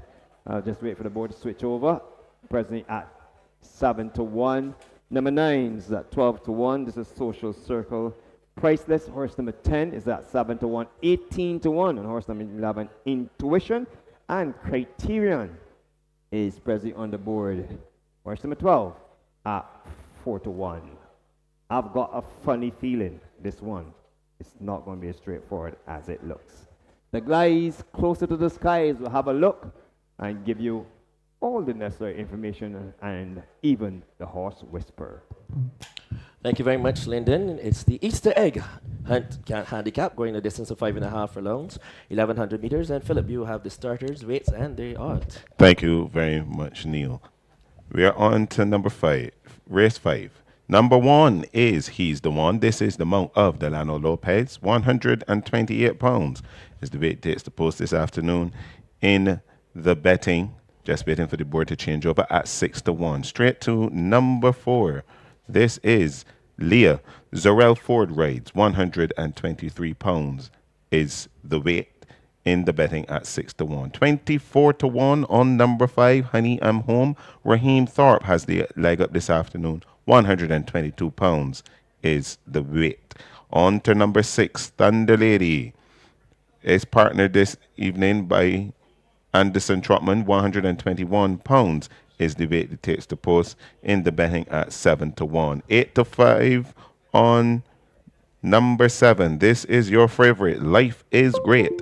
Rashid Hughes has the mount this afternoon in the betting and takes 123 pounds to post. On to number 8, Edelweiss. Jarrell Beckles is your rider. 118 pounds is the weight it takes to post this afternoon in the betting at 7-1. 10-1 on number 9, Social Circle. Eric Daniel is your rider. 126 pounds is the weight in the betting at 10-1. On to number 10 in the betting at 7-1. This is Priceless. Matthew Badal is your rider. 122 pounds is the weight. We're on to number 11 in the betting at 16-1. Intuition. Devontae Prescott is your rider. 127 pounds is the weight. And rounding out the field in the betting at 4-1 is Criterion. This is the mount of Ray Williams, and he takes 130 pounds to post. You are not missing any action. Those of you who are following on the radio, the jockeys have dismounted for some reason, so that can give you a bit more time. Happy birthday to you. Yes, sir. Go ahead. Happy birthday to And give the payments for race number 4 so that you can go and have a wager in race number 5. The winner horse number 1, Cold War, paid $7.60 to win, $2.30 to play. $7.60 and $2.30 on horse number 1, Cold War. For running second, horse number 6, Seeking Adventure, paid $2.05, $2.05. While finishing third was horse number 3, Chitara, and she returned $1.15, $1.15. The forecast combination of 1 and 6 returned $42.65, $42.65. And Philip, you can kindly share with the guys part of the super factor payment. 1, 6, 3, and 5. Cold War, Seeking Adventure, Chitara, and Right on Time returned $3,888.10. $3,888.10. The complete order finished. Finishing 5th was horse number 2, Donner's True Bling. 6th was number 4, Matilda. 7th was number 7, Hunter. And 8th and last was number 8, Noble Sun. The distance is 2 1/4, 1, 1.5 and ahead. I repeat, 2 1/4, 1, 1.5 and ahead. And the final time, 1:41 and 1/5. Philip, I am very well aware that only the 10 cents in that money belong to Dr. Dean Springer. Well, when next he comes back to call a race, I am sure he will be laughing at that as well. Are you sure? Are you sure? Can we move the decimal point one more place to the left? Might be for spot, not for Dean. And the loading process is just about to begin. Edelweiss in at 7-1. This is a pretty good bet on this. Edelweiss, a 7-year-old, being mirrored by Saint Vigor out of Colombia, and ridden by Jarrell Beckles this afternoon. And this is one I like. I'm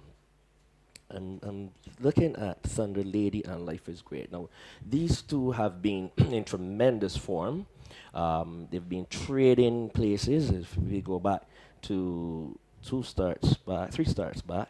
Thunder Lady carried 121 pounds and defeated Life is Great carrying 123. Today, Life is Great is at 123 and Thunder Lady is taking 121 pounds. So, I mean, if you going by form and history, you would say that Thunder Lady should finish ahead of Life is Great. And you know, it's pretty interesting to see that the jockeys have usually we'll see Anderson Trotman on Life is Great. Now you see Rashid Hughes on Life is Great. So you know these factors come into play. We also take a look at the fact that Life is Great is now being trained by Kurt Hamlin coming away from the Richard Dean Barn. So again, these are some of the factors you take into consideration when you are handicapping these races. We also see the return of Social Circle. Has been away from the track since July 2023. And this one was, you know, a very consistent campaigner in the 1570 distance. That is 1570 distance. Also has a win going 5.5 furlongs, which he faces today. And that is also another one to, I mean, but probably need the run to get him back into shape as he's now about to be loaded into the gates. Criterion, before he came here, a very good friend of mine told me, Criterion today. I'm saying, yeah, but just the weight, that 130 pounds. You know, Lyndon always says that weight doesn't stop a train, is what he says. So, and already victorious for the afternoon is Ray Williams. So we can expect a very good race here. Also coming into this race with good form is Priceless. Gets the services of Matthew Badal. So that 7-pound claim can come in handy here with this one. Carrying it to 122 pounds, making Priceless a danger here in this race as well. So this race, as Lyndon said, could throw an upset as he's the one.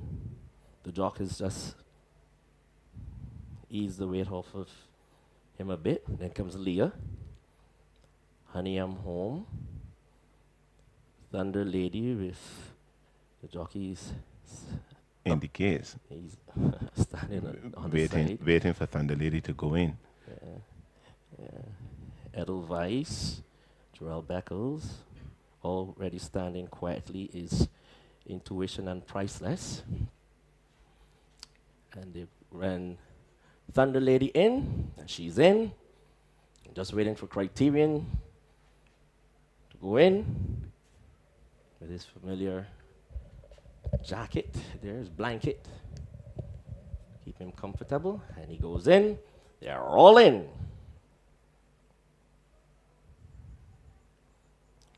Flag is raised. And away they go. And it's a pretty level beginning. And he's the one who's the first to show. But sweeping by on the outside is Thunder Lady.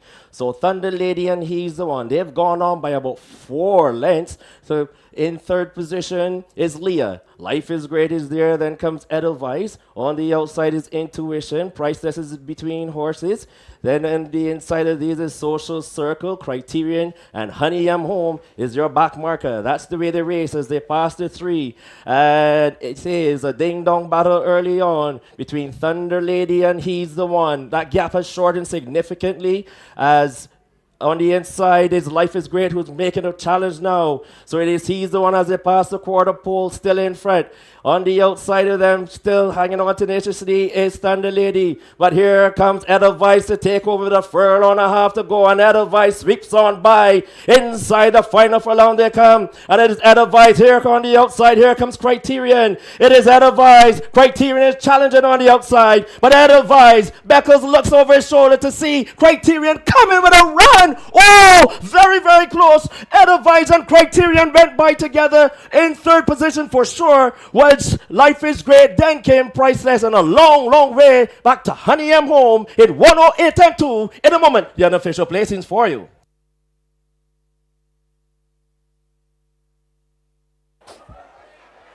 Final time 108 and 2/5. 108 and 2/5 for the running of the Easter Egg Hunt handicap over 1100 meters as we await the unofficial results to be posted on the board.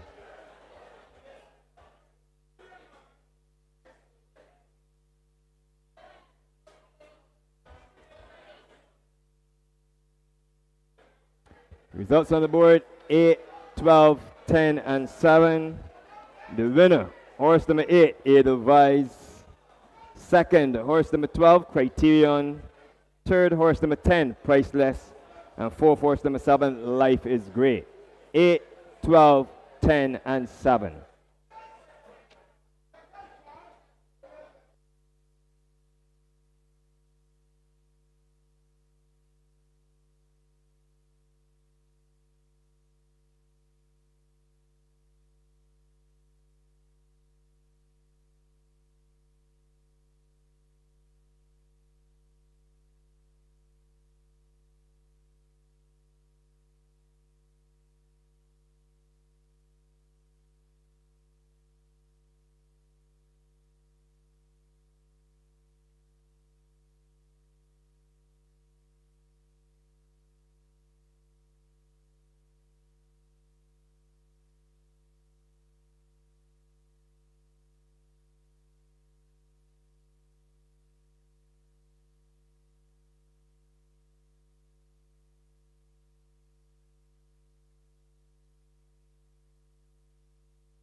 And trainer Kenny John, for the second time today, is in the winners enclosure in consecutive races, as this is your winner.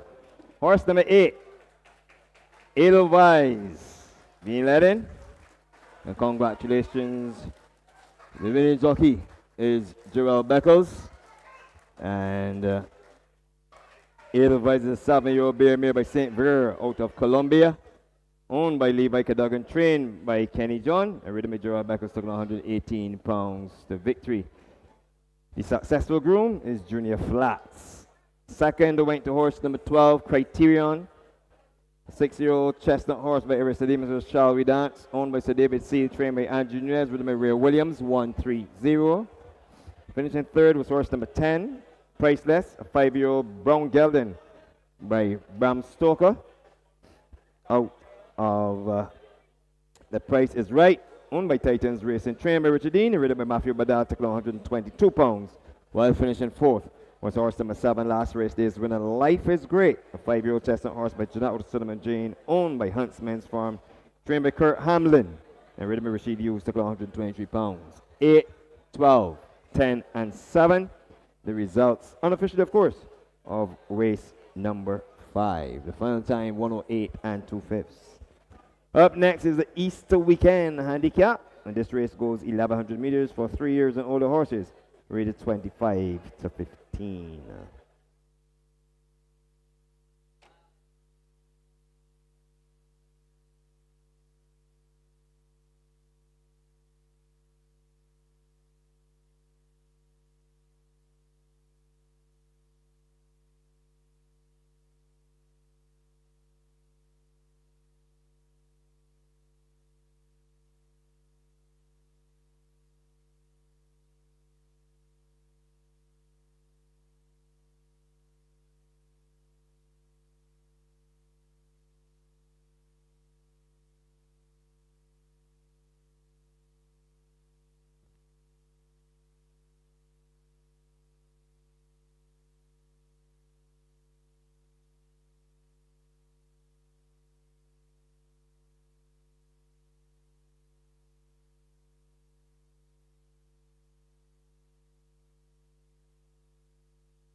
Flag is raised. And away they go. And it's a pretty level beginning. And he's the one who's the first to show. But sweeping by on the outside is Thunder Lady. So Thunder Lady and he's the one. They've gone on by about 4 lengths. So in third position is Leah. Life is Great is there. Then comes Edelweiss. On the outside is Intuition. Priceless is between horses. Then on the inside of these is Social Circle, Criterion, and Honey I'm Home is your back marker. That's the way they race as they pass the 3. And it is a ding-dong battle early on between Thunder Lady and He's the One. That gap has shortened significantly as on the inside is Life is Great, who's making a challenge now. So it is He's the One as they pass the quarter pole, still in front.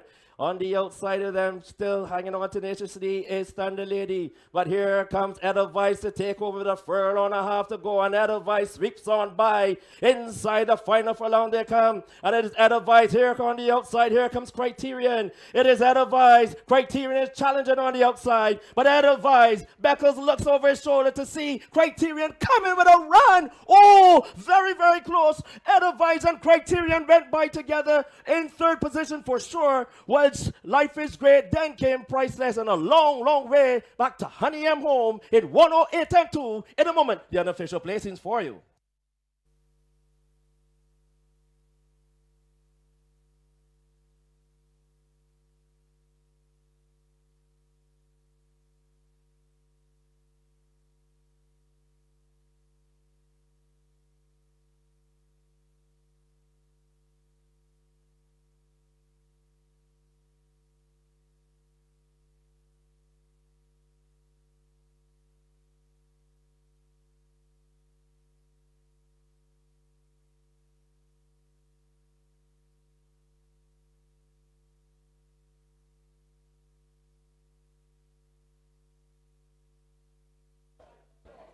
So it's that time of the afternoon, just before race number 5 has been declared official. Wait on that information.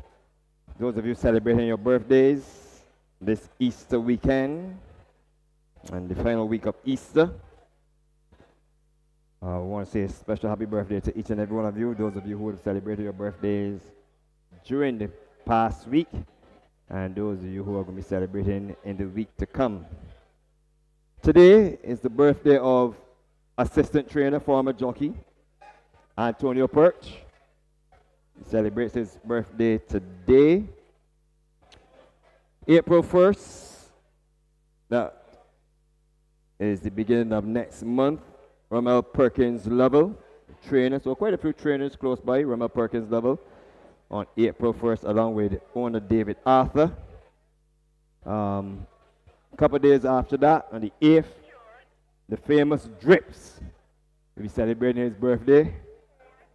And anyone who don't know the famous Drips, with his manager Boogles giving me the information that he isn't born on April 1st, he's actually born on April 8th. So he celebrates his birthday in a good month, the month of April. Trainer Rommel Perkins Lovell, owner David Arthur on the 1st of April, and before then today, assistant trainer, former jockey, exercise lad, Antonio Perch. So those of you who celebrated during the course of the week and the week up ahead, here's wishing you happy birthday and many more to come. Egan?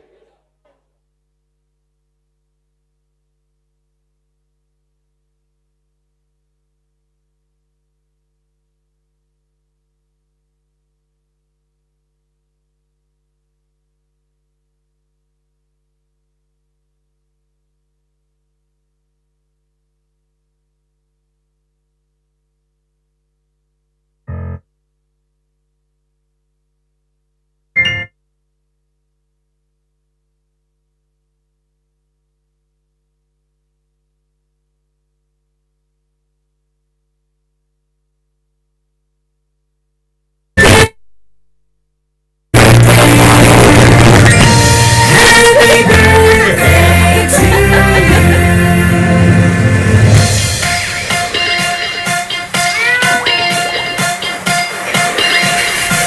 Happy birthday to you. Happy birthday to you. Happy birthday, happy birthday, happy birthday to you.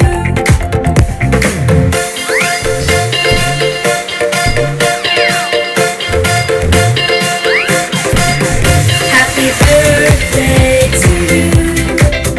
Happy birthday to you. Happy birthday, happy birthday, happy birthday to you.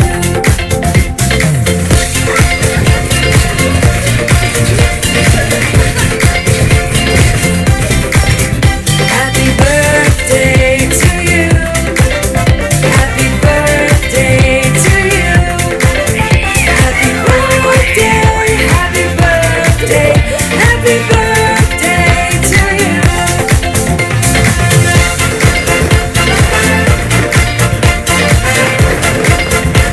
birthday to you. Happy birthday to you. Happy birthday, happy birthday, happy birthday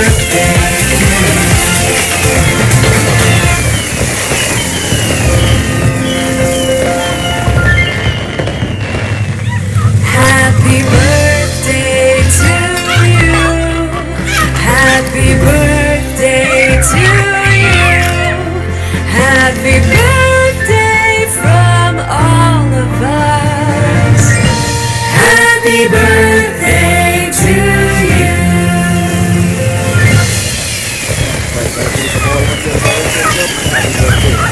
All of those celebrating birthday or birthdays in the month of March, which closes out tomorrow, and the upcoming month of April.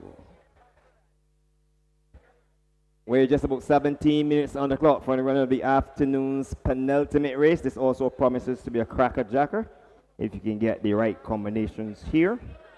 And this race is your third superfecta race on the afternoon's card.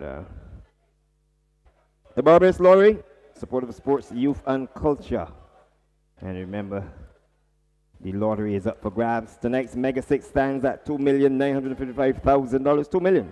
$2,955,000. Purchase a Super Lotto ticket to be drawn on Tuesday, April 2nd, where the purse is $3,070,000. $3,070,000 for the Super Lotto jackpot to be drawn on Tuesday, April 2nd. Get your double draw tickets for the 7 and the 9 o'clock draws, 7 and the 9 o'clock draws. For your double draw ticket, you can also hurriedly get tickets for the 5 o'clock draw as well. Get your scratch tickets, they're all readily available. All scratch games readily available over by the drill hall inside by the grandstand. Get your double draw tickets and your scratch tickets. You also top up your phones with both networks. Top up for both networks readily available. Remember, the Barbados Lottery, supporting sports, youth, and culture. The 8th day the Barbados Turf Club's first racing season for 2024 comes a call on Saturday the 13th of April when the Barbados Turf Club honors former Barbados Turf Club employees.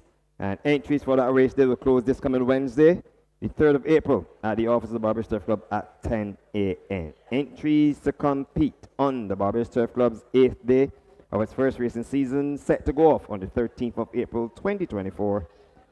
Honoring former Barbados Turf Club employees. Entries to close this Wednesday, the 3rd of April, at the office of the Barbados Turf Club at approximately no later than 10 a.m. in the morning. Rounding up to 15 minutes on the clock to the run of race number 6. Momentarily, I'll be introducing the horses to you for this very, very competitive event. It's a superfecta event, and you would want to make sure that you are in it to win it. Field of 12, Drax Girl, horse number 9, is your non-starter. And it's a very competitive field with a Luke favorite at 7-5. So the Easter weekend handicap, and we're very much in the Easter weekend. And whatever you're doing, I want to wish you a smooth Easter. And with that, the Easter egg hunt out of the way, my good friend Ralph went hunting with Edelweiss. And Rommel finally came up with a winner. It took him 3 race days and some, but it's good to have a winner, 7-1. You're still in the red. The fiscal deficit still to be cleared.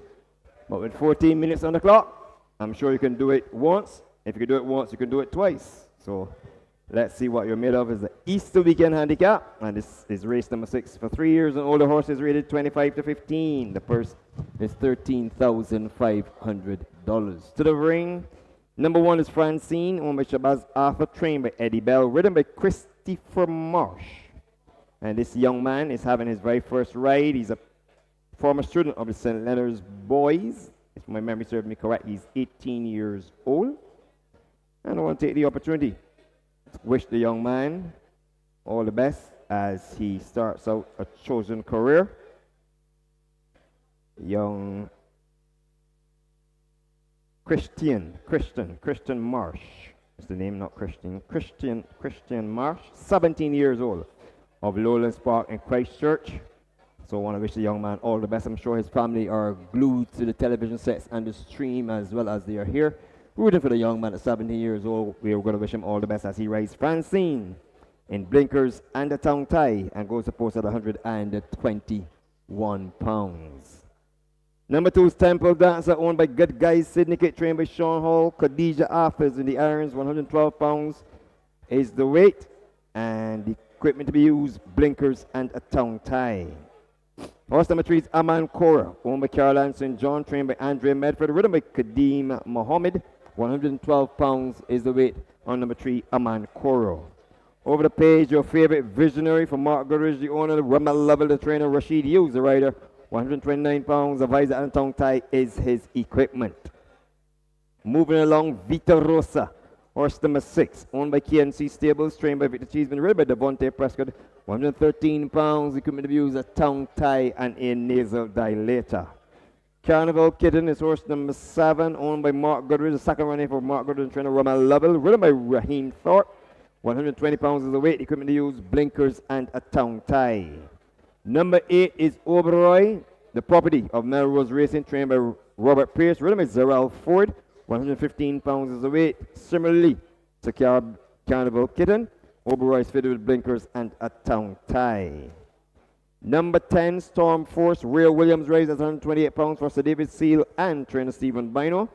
Number 11, Cap Rocat, owned by Melrose Racing, trained by Roman Lovell, ridden by Aaron Daniel, 122 pounds, and equipment on this 5-year-old bay horse is blinkers and a tongue tie. Dream Lake looks to lose the maiden tag in start number 25, owned by Round Table Stud Farm, trained by Robert Pierce, ridden by Delano Lopez, 123 pounds, a tongue tie and a nasal dilator, and on the outside, Calma. Another runner here for Roman Lovell, the trainer and owner, Melrose Racing. Anderson Trotman is up, 121 pounds with a tongue tie. A very, very competitive field. If you can get the favorite beat, Rommel, you have done the impossible. You've gotten a winner with Edelweiss at 7-1. So hopefully now the public can be receptive of your picks. Pick another winner. Thanks, Lyndon. And it's been a hard task to pick a winner for the day, but I've gotten one out of the bag. So I'm hoping that this one and this one, it's a rank outsider for me in this one, but I'm hoping that he's going to show me some sympathy here, and he's going to run past the line first. And we're on to race number 6 Easter weekend. As you said, handicap is about 1,100 meters, 5.5 furlong. I'm going to call my winner here as horse number 11, Capro Cat. Why I'm going to say Capro Cat in here, everybody had him for a winner last race day when he was beaten by Jack Manani Gap and that company. And that was over 1,570 meters. And this week he's cut the distance back down to 5.5 furlongs. He's carrying here 23 pounds. 23 pounds is not correct. And they've gone for Aaron Daniel on his back. And I think that he's got, with that bit of rider and a bit of claiming on the pounds on him today, I think he has a shot. And he's in at 6-1. And I think Capra Cat is your winner in this event. Well, it's hard for me to oppose Visionary. The weights are too close. Carries 129, which would not be a problem. The form is decentish at best. 4th, 6th, 6th, 3rd, 1st, 7th, 4th, and 3rd. That 3rd place coming over 1,570 meters. He's more at home sprinting, especially under conditions which is now listed as good. Rashid Hughes is the jockey aboard, and I'm looking for him to get his second win here for trainer Roman Lovell, who celebrates his birthday on April 1st. Owner Mark Goodrich. So my winner is going to be horse number 4, Visionary, your 2-1 favorite. Yep. On my second line, I'm going to go for horse number 10, Storm Force. I'm going to stick to Homeburn and his Hopefield Stables. They did the 1, 2, 3 in the first race. This is the penultimate here, and I think they're going to run a hell of a race here. She could run a hell of a race. He could run a hell of a race here, sorry. And on my second line, I'm going to go for horse number 10, Storm Force, in at 2-1. Well, I'm going to try with horse number 12, Dream Lake. The outside draw is not the best draw. Career start number 25, usually after a horse goes 4 starts and shows nothing, I usually throw them out. And I'm not looking for this one to win, so I'm taking it on the second line. The draw, as I said, is not ideal, but it's that kind of a feel that when you go past Visionary, you can just put the numbers in the hat and pull a number. So I'm taking horse number 12, Dream Lake, on my second line. Well, on my third line, I'm going to go for a horse who we definitely know likes this kind of going, and go for horse number 8, Oberoi. He's a 10-year-old gelding. He's trained by Robert Pierce, who definitely knows how to get them ready. And I think he hasn't had any form recently to prove his point. But I think now that it's turned up, that it's gone from firm to good, I think the track conditions will suit him, and he should be rolling on in the end. Well, I'm going to pull a wild card here. I'm going to shut my eyes. I'm going to play it and hope for all the best. Horse number 2, Temple Dance. I'm not even going to try to explain it. It goes to show that I'll say this before I give you my 4th pick. Funny enough, the races have now turned up where people may have thought that it was easy to pick winners today, the races have actually turned up harder because the track conditions have changed halfway through. And funny enough, on my fourth line, I'm going to go for horse number 6, Vitarosa. The maiden in the company. One of the maidens in the company. Sorry, yes, because we've got Dream Lay. I don't know where you got that one from, but one of the maidens in the company, and I think for me she's better than Dream Lay, and she may be better than one or two winners in this company because she may have been a better horse. She may have ran in a third or second behind better horses, and she is in at just waiting for the board to change back. She's in at 6-1, so which means the punters are actually putting a bit of money on her, thinking she has a shot. I'm not thinking she will win, but I'm thinking she could drag second or third. She could drag third or fourth place money in this one. I think she's in at 6-1 because the punters are listening to you, which is a little bit surprising. And on my fourth line, I'm just going to throw it out there one more time. There are several horses I could have picked. I could have picked Storm Force, who was one of the key principals here. I could have picked Oberoi, who would love the coin. Now the track conditions come down to good. Cap Raw Cat is another one I can go for here. So I'm going to go further on the outside for Calma. Again, similar to horse number 2 that I picked on my third line, I'm not going to explain it either. I'm just throwing a number in the hat and pulling it out. So I'm going for horse number 13, Calma. 12. At 3. Scratch on. Yeah, she scratch on What's that? On the online betting. So just let me rectify that. Yes. And the online betting, number 13 is a non-starter. So we've gone down to as far as number 12. So on the sheet, he's a starter. And the online betting, he's a non-starter. He's scratched. On the board, he's scratched. So on the board, he's scratch as well. So I'll seek some clarity on that for you quickly. So I'm just going to throw another name out there. I'm going to take horse. I have no choice. I'm going to go back for horse number 8, Oberoi. As I said, this is, funny enough, this kind of condition suits a horse like Oberoi, who loves to give a bit of cut on the foot, and he's a veteran in the race, but he knows how to get it done, and we can't take that away from him. I think he should run a hell of a race here, and that's why I put him on my third line. So, and he's still in at 9-1, so that's a good shot for anybody willing to take a bet. So apart from horse number 4, Visionary, I'm taking 12, 2, and 8. Yeah, and I'm taking number 11, Capro Cat, from 10, 8, and 4. And I'm sure the guys close to the skies will have their fair share of information. So Francine, number 1, is at 44-1, 13-1, and number 2, Temple Dancer Amancora is at 56s. That's a good price. Visionary, horse number 4, is in at 2-1, 9-1, and horse number 5, Gabby's Girl. Vita Rosa, number 6, waiting for the board to come back, is presently at 7-1, 17s on number 7, Carnival Kitten. Oberoi, horse number 8, present on the board. Was that a good price? Short moments ago. Is at 8-1. Storm Force is your favorite at 9-5, 5-1 on Cap Raw Cat. And Dream Lake on the outside is at a generous price of 11-1. Doctor, Spot, what say you? Hey, Lyndon. Yeah, well, this is another race. Again, we are seeing horses that who like a little cut in the going, really turning up here. I'm going to go with horse number 4, Visionary. We've seen Visionary really enjoying a really good cut in the going, and I think this is the one who's going to be the one to upset the favorite in this race, who's horse number 10, Storm Force. But to give you the starters, rates, and jockeys and their odds, Philip, you'll have them all.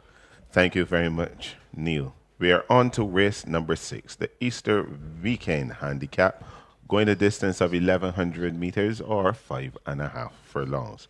This is for 3-year-olds and older, rated 25-15. Number 1 is Francine. This is the mount of Christian Marsh, the young man taking his first race, mounting for his first race, and we wish him a safe trip, and we hope to we hope that you have a very long career in the saddle. He takes 121 pounds to post. So once again, number one, Francine Christian Marsh rides 121 pounds is the weight in the betting at 38 to 1. On to number two in the betting at 17 to 1, Temple Dancer. Khadija Arthur is your rider, 112 pounds is the weight. Number three in at 61 to 1. Aman Kora, the mount of Kadeem Mohammed, and he takes 112 pounds to post.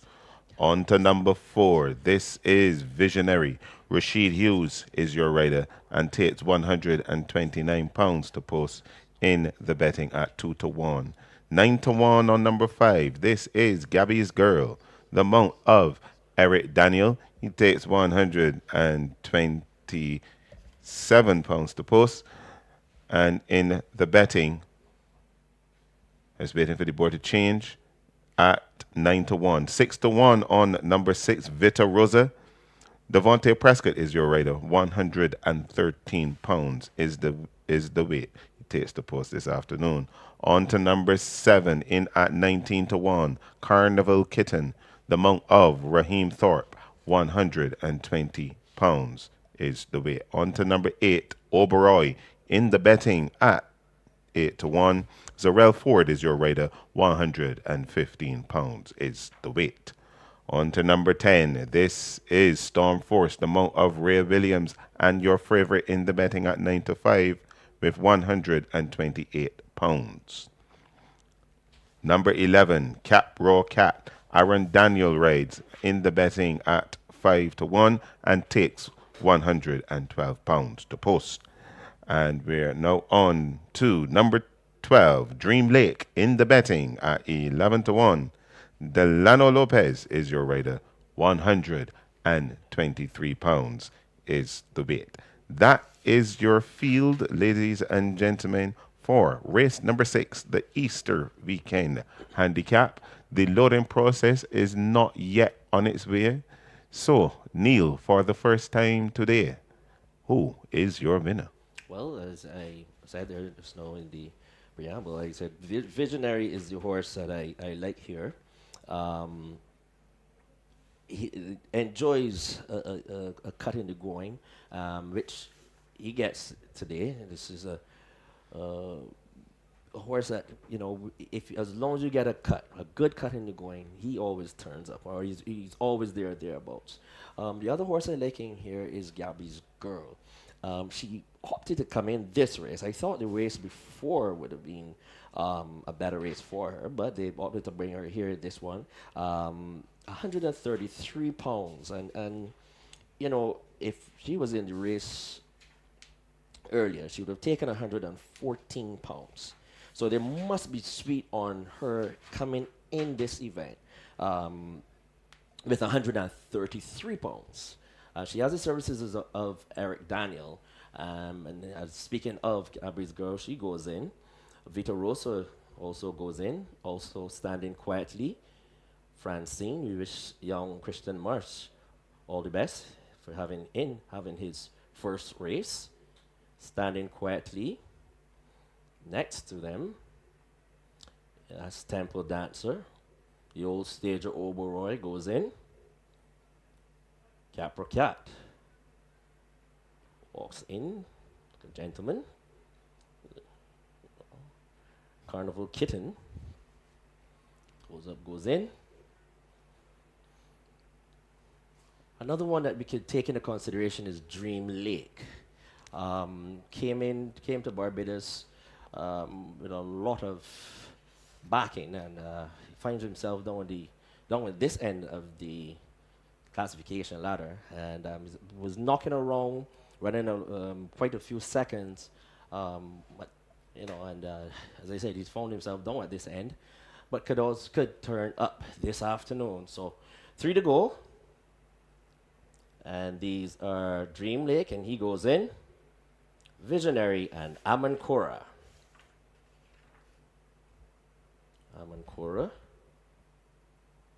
Goes up, goes in. And the last to be loaded is the gray, Visionary.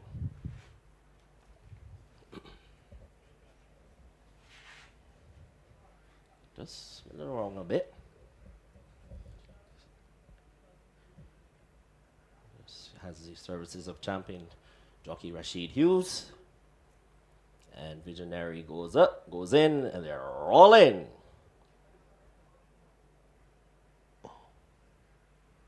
Just waiting for someone to settle, and there they go. And it's a nice even break. Francine is the first to show. In between horses is Vita Rosa. On the outside of these is Storm Force. Then along the rails is Visionary. On the outside is Stable Companion, Carnival Kitten. Then on the outside of these running well early, that is Dream Lake. Then there's a gap about a length or so to Gabby's Girl. Amancore is with him this afternoon. Then comes Obor between horses. And Temple Dancer is your back marker. But Vita Rosa has gone on with... On the outside, that's Storm Force. These two have gone on now by about a length or so. So on the inside is Visionary. On the outside of them, running really well is Dream Lake as they race towards the quarter pole. And it is still Vita Rosa in front on the outside. Here comes in the red cap. That is Storm Force with a furlong and a half to go. And it is Vita Rosa and Storm Force. Oh, they go down. They're just going a bit wide, which allows Visionary to slip on through on the inner. And down the stretch they come. Here comes Dream Lake wide on the outside. And Dream Lake should report him home finally. Dream Lake will win it. He hands in his maiden certificate. He wins it. Visionary ran second. Capra Cap third. On the inside was Carnival Kid, and then came Vita Rosa, and a long way behind was Francine in 109 flat. In a moment, the unofficial placings for you.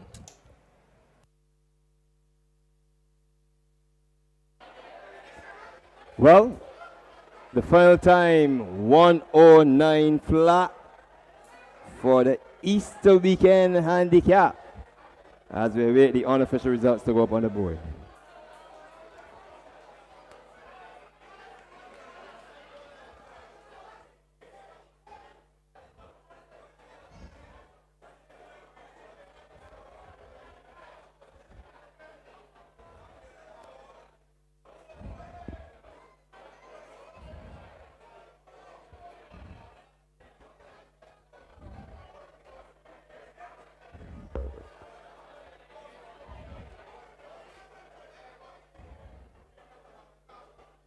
The results on the board 12, 4, 6, and 11. A win there for horse number 12, Dream Lake. Second, horse number 4, Visionary. Third, horse number 6, Vita Rosa. And fourth, horse number 11, Cap Row Cap. 12, 4, 6, and 11. And that is the unofficial results of the afternoon's final superfecta.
So while we wait for the winner to come back, got some information payment for race number 5. I'll give you that as soon as the lead-in process is completed here for race number 6.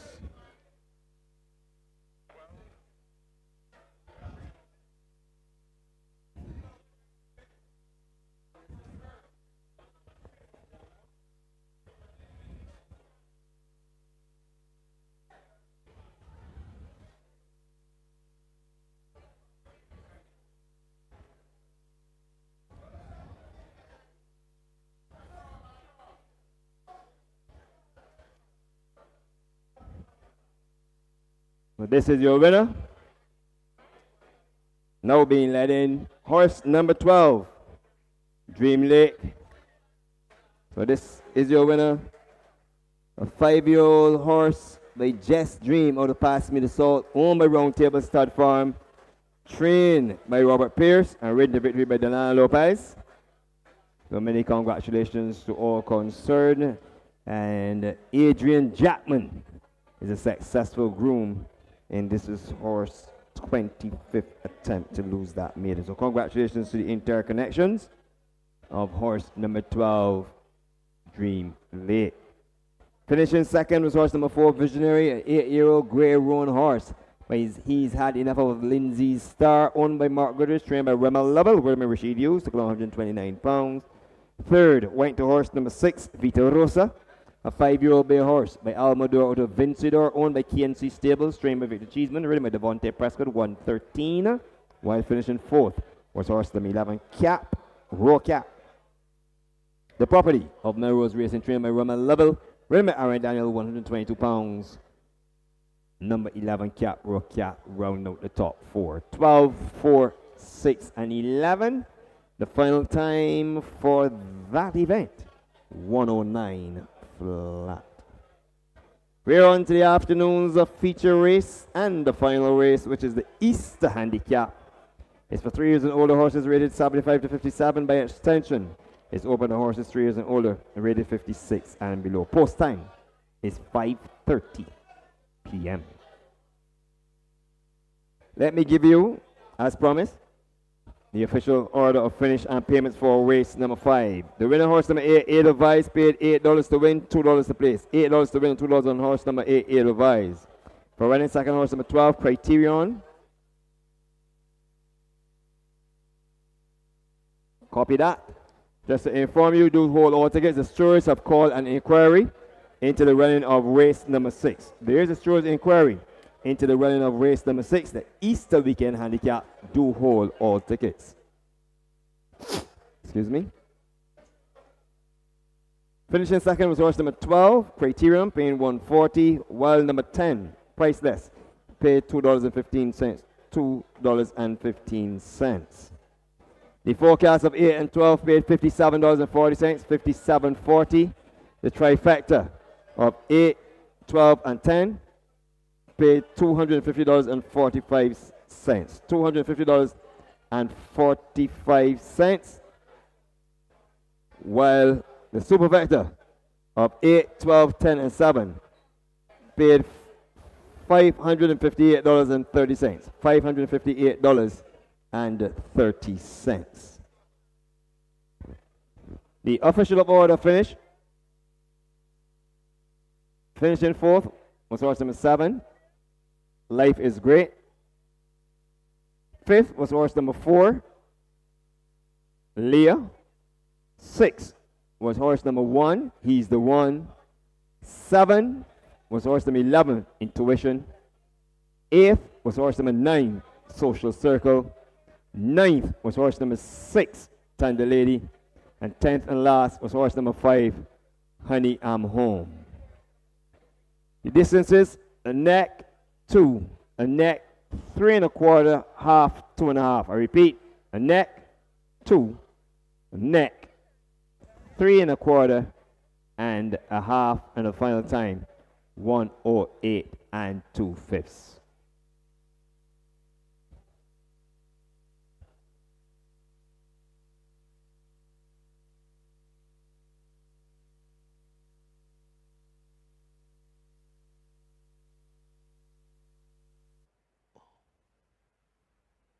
Someone to settle, and there they go. And it's a nice even break. Francine is the first to show. In between horses is Vita Rosa. On the outside of these is Storm Force. Then along the rails is Visionary. On the outside is Stable Companion, Carnival Kitten. Then on the outside of these running well early, that is Dream Lake. Then there's a gap about a length or so to Gabby's Girl. Amancore is with him this afternoon. Then comes Obor between horses. And Temple Dancer is your back marker. But Vita Rosa has gone on with on the outside, that's Storm Force. These two have gone on now by about a length or so. So on the inside is Visionary. On the outside of them, running really well is Dream Lake as they race towards the quarter pole. And it is still Vita Rosa in front on the outside. Here comes in the red cap. That is Storm Force with a furlong and a half to go. And it is Vita Rosa and Storm Force. Oh, they go down. They're just going a bit wide, which allows Visionary to slip on through on the inner. And down the stretch they come. Here comes Dream Lake wide on the outside. And Dream Lake should report him home finally. Dream Lake will win it. He hands in his maiden certificate. He wins it. Visionary ran second. Capra Cat third. On the inside was Carnival Kid, and then came Vita Rosa, and a long way behind was Francine in 109 flat. In a moment, the unofficial placings for you.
Your attention, please. In addition to the Stewards inquiry that has been called into the running of race number 6, there is an objection lodged by the rider of horse number 10 against the third place finisher, horse number 6. An objection lodged by the rider of horse number 10 against the third place finisher, so that's Storm Force against the third place finisher, Vita Rosa.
So just about 14 minutes on the clock to the run of the afternoon's final race while we wait the outcome of a Stroh's inquiry and an objection into the running of race number 6, the Easter weekend handicap. Just implore one and all to get your last chances to get your lottery tickets. Tonight's Mega 6 jackpot stands at $2,955,000 and Tuesday's Super Lotto jackpot stands at $3,070,000. If you don't have a ticket, you don't have a chance. You got to be in it to win it. Get your double draw tickets for your 7 and 9 o'clock draws. Get your scratch tickets. All the games are readily available, and you can also top up your phones with both networks. Readily available at the various lottery betting booths inside by the grandstand and over by the drill hall. Remember, tonight's Mega 6 jackpot, $2,955,000, and Tuesday's Super Lotto jackpot, $3,070,000. You gotta be in it to win it. The Barbados Lottery, support of sports, youth, and culture.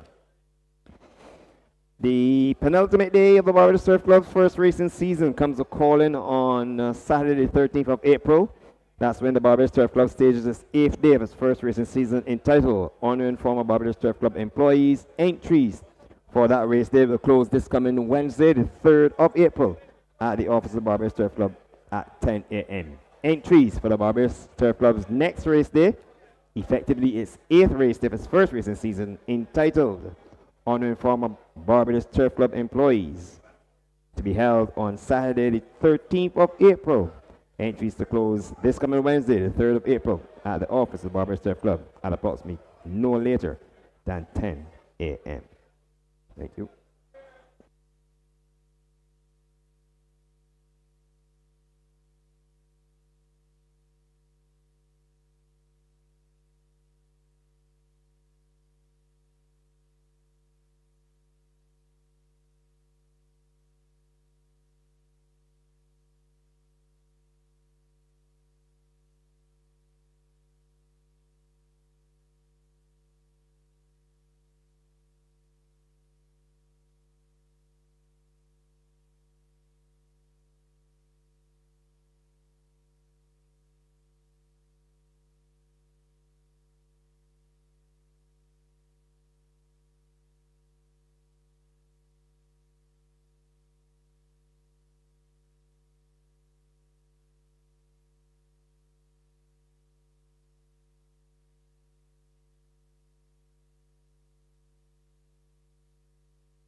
Following an inquiry and objection, there is no change to the results of race number 6. No change in the results of race number 6.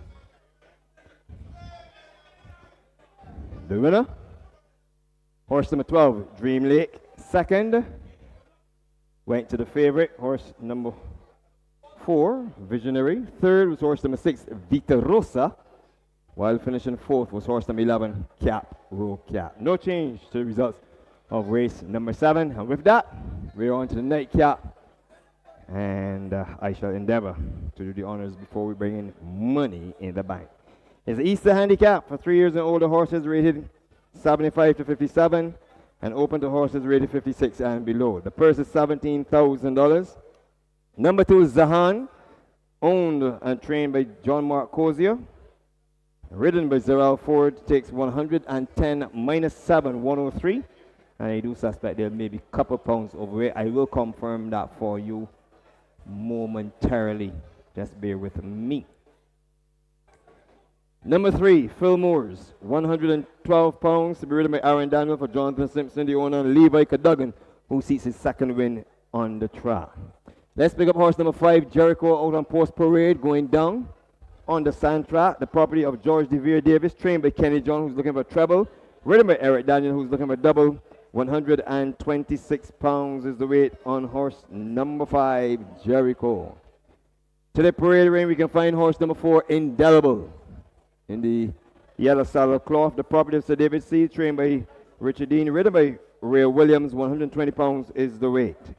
Number 7, Mikal, owned by Round Table Stud Farm, a successful stable last race. Trained by Robert Pierce, a successful trainer. Rashid uses the board, 119 pounds, and Mikal wears a tongue tie. Flick the Page, Cabito, races in the colors of Roger Papacino, who's also owner and trainer, ridden by Darryl Crony, 119 pounds, and Cabito is fitted with blinkers.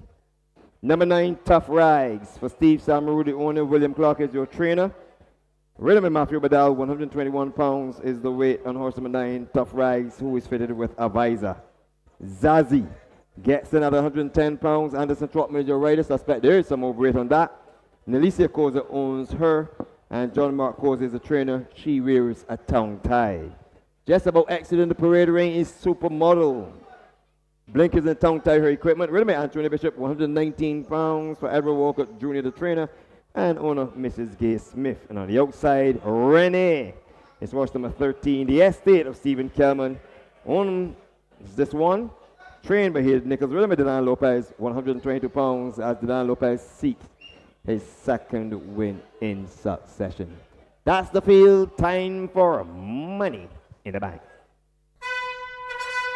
Get ready for your tips. It's time for money in the bank.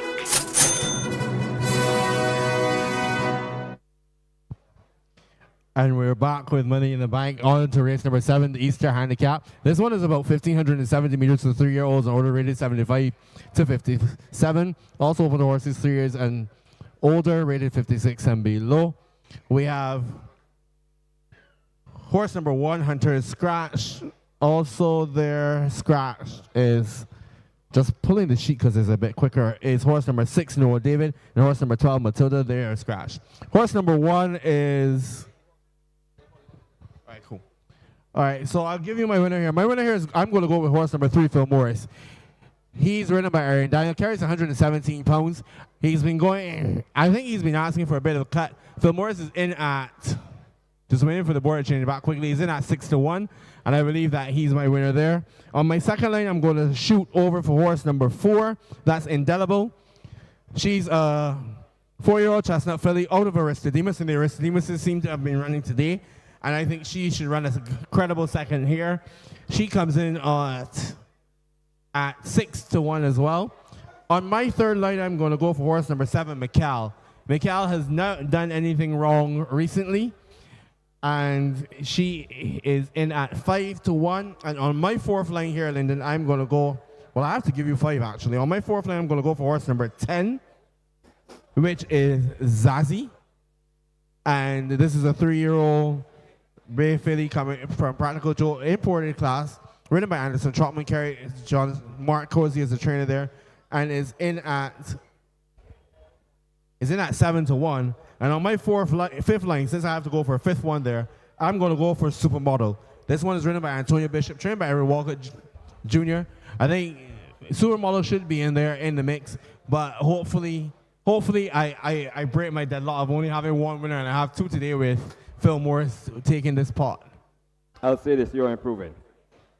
I'm going to take Phil Morris to get the job done here. Haven't let the Tanglewood Stakes and Trophies field to the top of the 2 furlong pole before finishing a gutsy fourth. Let me pause a bit and ask Trainer Rommel Lovell. You're asked to report to the stewards. Trainer Rommel Lovell, you're urgently asked to report to the stewards. So, Phil Morris is my winner with jockey Aaron Daniel. There's 112 pounds for Jonathan Simpson and Levi Cadogan, giving him his second win on the day. I'm going to take Rainier, drawn on the outside at a good price of 9-1 on my second line. Hayden Nichols is your trainer. Delano Lopez, your rider.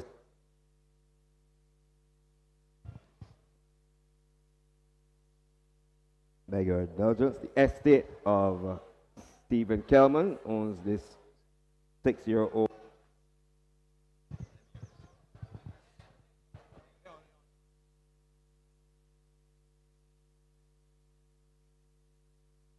G's, as the batteries seem to have just decided enough is enough. On my third line, I'm going to take Jericho, horse number 5, ridden by Eric Daniel, 126 pounds for George DeVere Davis, the owner, and Kenny John, the trainer. On my fourth line, I'm going to take Caballito, horse number 8, with relish these conditions, owned and trained by Roger Parvacino, ridden by Daryl Crony. While on my fifth line, I'm going to take horse number 9, Tough Rags, 121 off the claim with Matthew Badal. So I'm going, yeah, I've got a bet on that. So I'm going 3 Phil Moores as my winner. Rainier, number 13 on my second line. Jericho, number 5 on my third line. Cabito, number 8 on my fourth line. And Tough Rags, number 9 to round up my 5. What's your 5?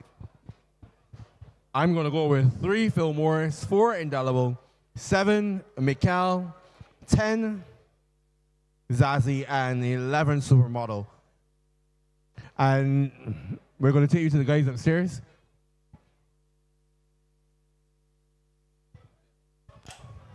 And welcome back to the Garrison. The horses are milling around the start for the 7th race on the day's card, and Philip has all the information for you. Thank you very much, Dean. Race number 7, the Easter Handicap. This goes a distance of 1570 meters, 7.8 furlongs. Number 2 is Zahan. This is the mount of Zarel Ford. 110 pounds is the weight in the betting at 22-1.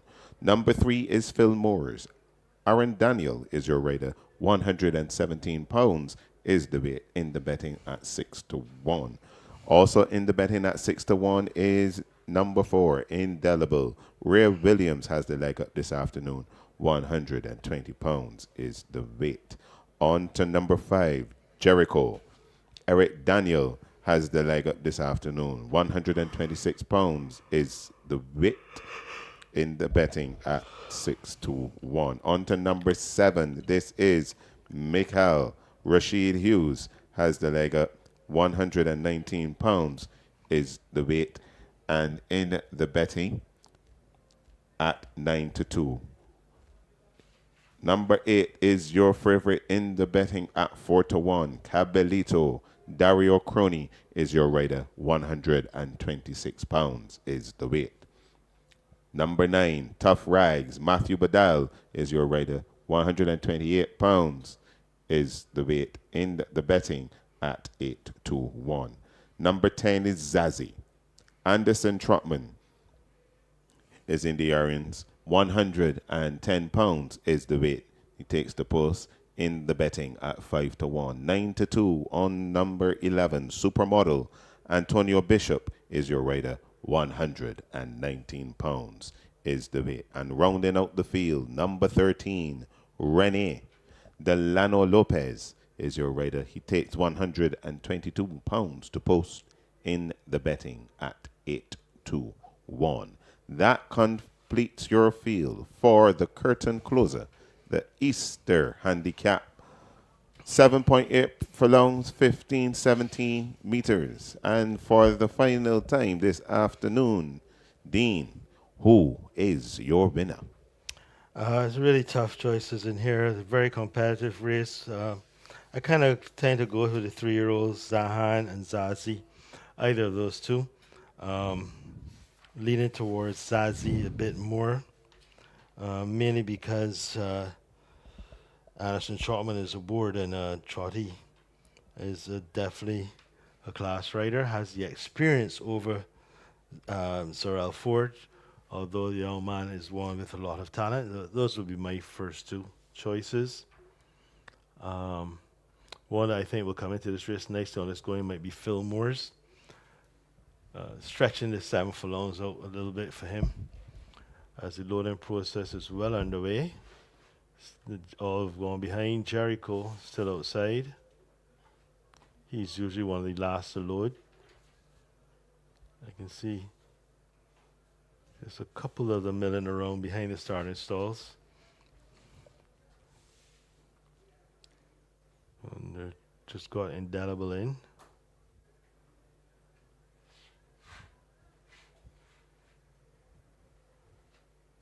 Tough Rags, just a little fractious. You wait for Jericho.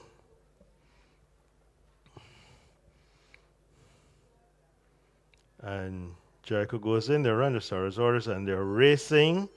Very good beginning for all, no complaints. As Jericho's white face is prominent, he brings them onto the main course. Coming across from the outside showing speed is Zazie. On the inside, Zahan, stablemate. Then their Fillmore's is up between horses. Rene pulling absolutely double 3 wide. Tough Rags between horses. Then Supermodel, Indelible. Then behind these is Mikal, and Caballito is the trailer. After opening quarter of 25 and 2, they've got 5 to go. And it is Jericho on the inside, and on the outside, Zazie. These two dispute the lead. 2.5 lengths adrift of these is Zahan, then Fillmore's. Rene is next. Indelible on the inside. On the outside, going up is Tough Rags between horses, Supermodel. Then Mikal and Caballito has all to pass. The half mile completed in 49 flat. They head over the hill. They've got just about 3 furlongs to travel. And Zazie has dismissed Jericho and gone about 4 lengths clear. Then Fillmore's runs into third. Tough Rags is fourth. Rene is next one through. Supermodel has found their best rider. Comes the calling. But as they come to the top of the stretch, it is Zazie and she's all alone. Turn to the judge, and Anderson Trotman says, go win this race. And she says, okay, and quickens up nicely. She comes to the middle of the course. It's Zazie on the right-hand drive. Fillmore, Supermodel, and Caballito all trying to close. But you can sing this field a lullaby. They have been put to bed. Zazie in a romp. Tight second between Supermodel and on the outside, Caballito. Fillmore's rounds out the top 4. The winner came home in 1:36 and 4. In a moment, a recap for you. And the final time, 1:36 and 4. A decent way to bring the curtain down on the Barbados Surf Club 7th day of its first racing season for 2024. The final time for the Easter Handicap as we wait the unofficial results to go up on the board.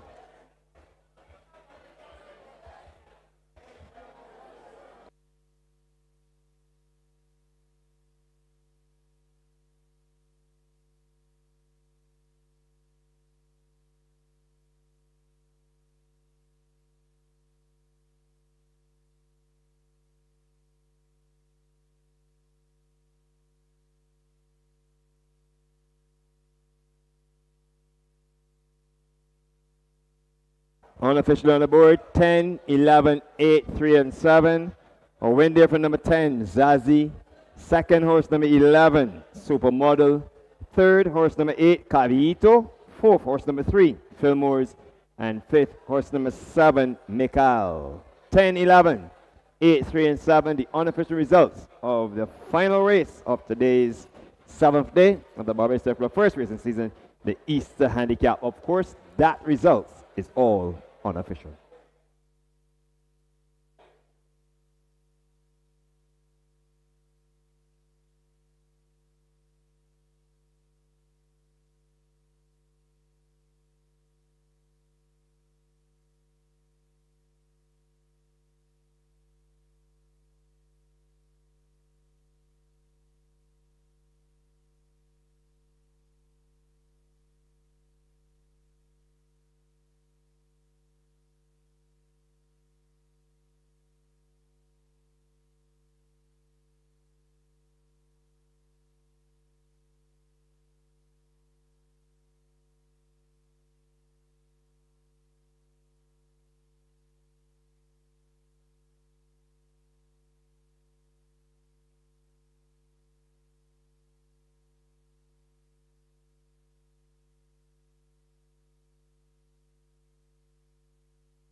So here comes the winner of the 7th and final race, the feature race on today's card. And this is horse number 10, Zazie. Being led in by some good friends of the owners. And of course, this is owned by Nelicia Cozier, trained by John Mark Cozier, and ridden to victory by none other than jockey Anderson Trotman. And this is the second winner on the day. Congratulations to all concerned. Of course, Zazie is a 3-year-old bay filly by Practical Joker out of IBOK, trained by John Mark Cozier, owned by his wife, Nelicia Cozier, with the groom being Harry Carter. In second position was horse number 11, Supermodel, a 6-year-old dark bay mare by Lion King out of Heaven Sent, owned by Gay Smith, trained by Edward Walcott Jr., and ridden by Anthony Bishop, took 119 pounds. Third went to horse number 8, Cabito, owned and trained by Roger Papacino. This is a 6-year-old chestnut horse by Erisa Davis out of Seattle Sunshine. Fourth went to horse number 3, and this is none other than Fillmore's, an 8-year-old Bay Gathering by Bram Stoker out of Solid Gold, owned by Levi Cadogan, trained by Jonathan Simpson, ridden by Aaron Daniel, took 112 pounds, while finishing 5th in the high 5. To round out the high 5 was horse number 7, Mikal, a 5-year-old chestnut mare by Derby Kitten out of Daddy Dance, owned by Round Table Stud Farm, trained by Robert Pierce, and ridden by Rashid Hughes, took 119 pounds. 10, 11, 8, 3, and 7. That's the top 5 to round out today's high 5 event. And with that, we just wait for the race to be made official. But that's all the unofficial information we have for you at the moment. So before you file out, I want to take this opportunity to wish each and every one of you on behalf of the Barbados Turf Club and its directors a happy Easter.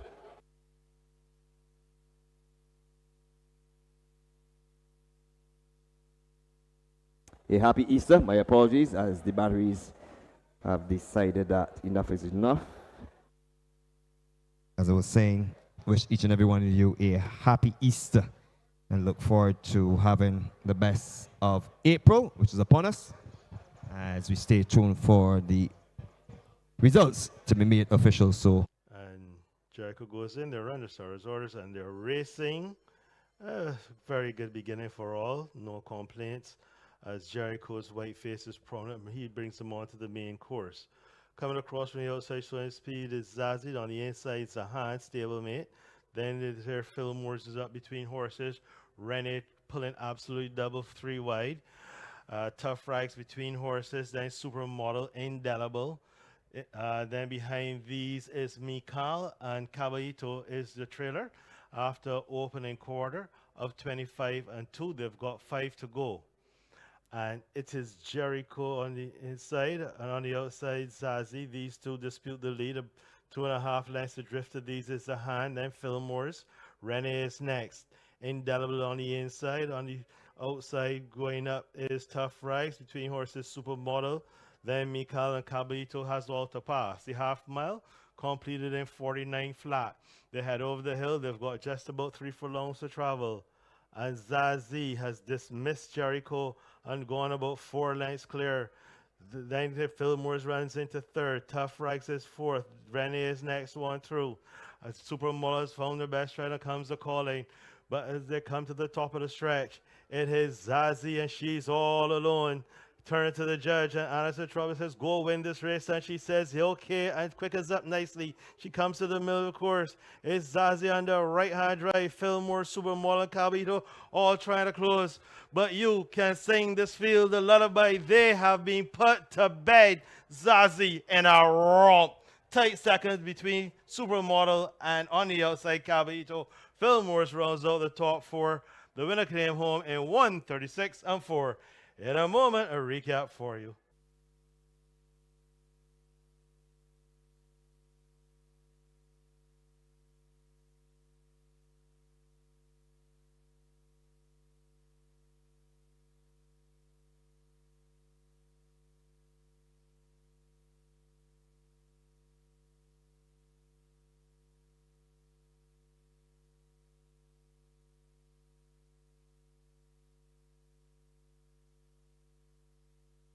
race number 7 is now official. Race 7 has been declared official. The winner horse number 10, Zazie, Second, horse number 11, Supermodel. Third, we went to horse number 8, Cabito. Fourth, horse number 3, Fillmore's, while finishing fifth was horse number 7, Mikal. The final time, 136 and 4/5. Stay tuned for the payments, and then I'll put a wrap on today's proceeding.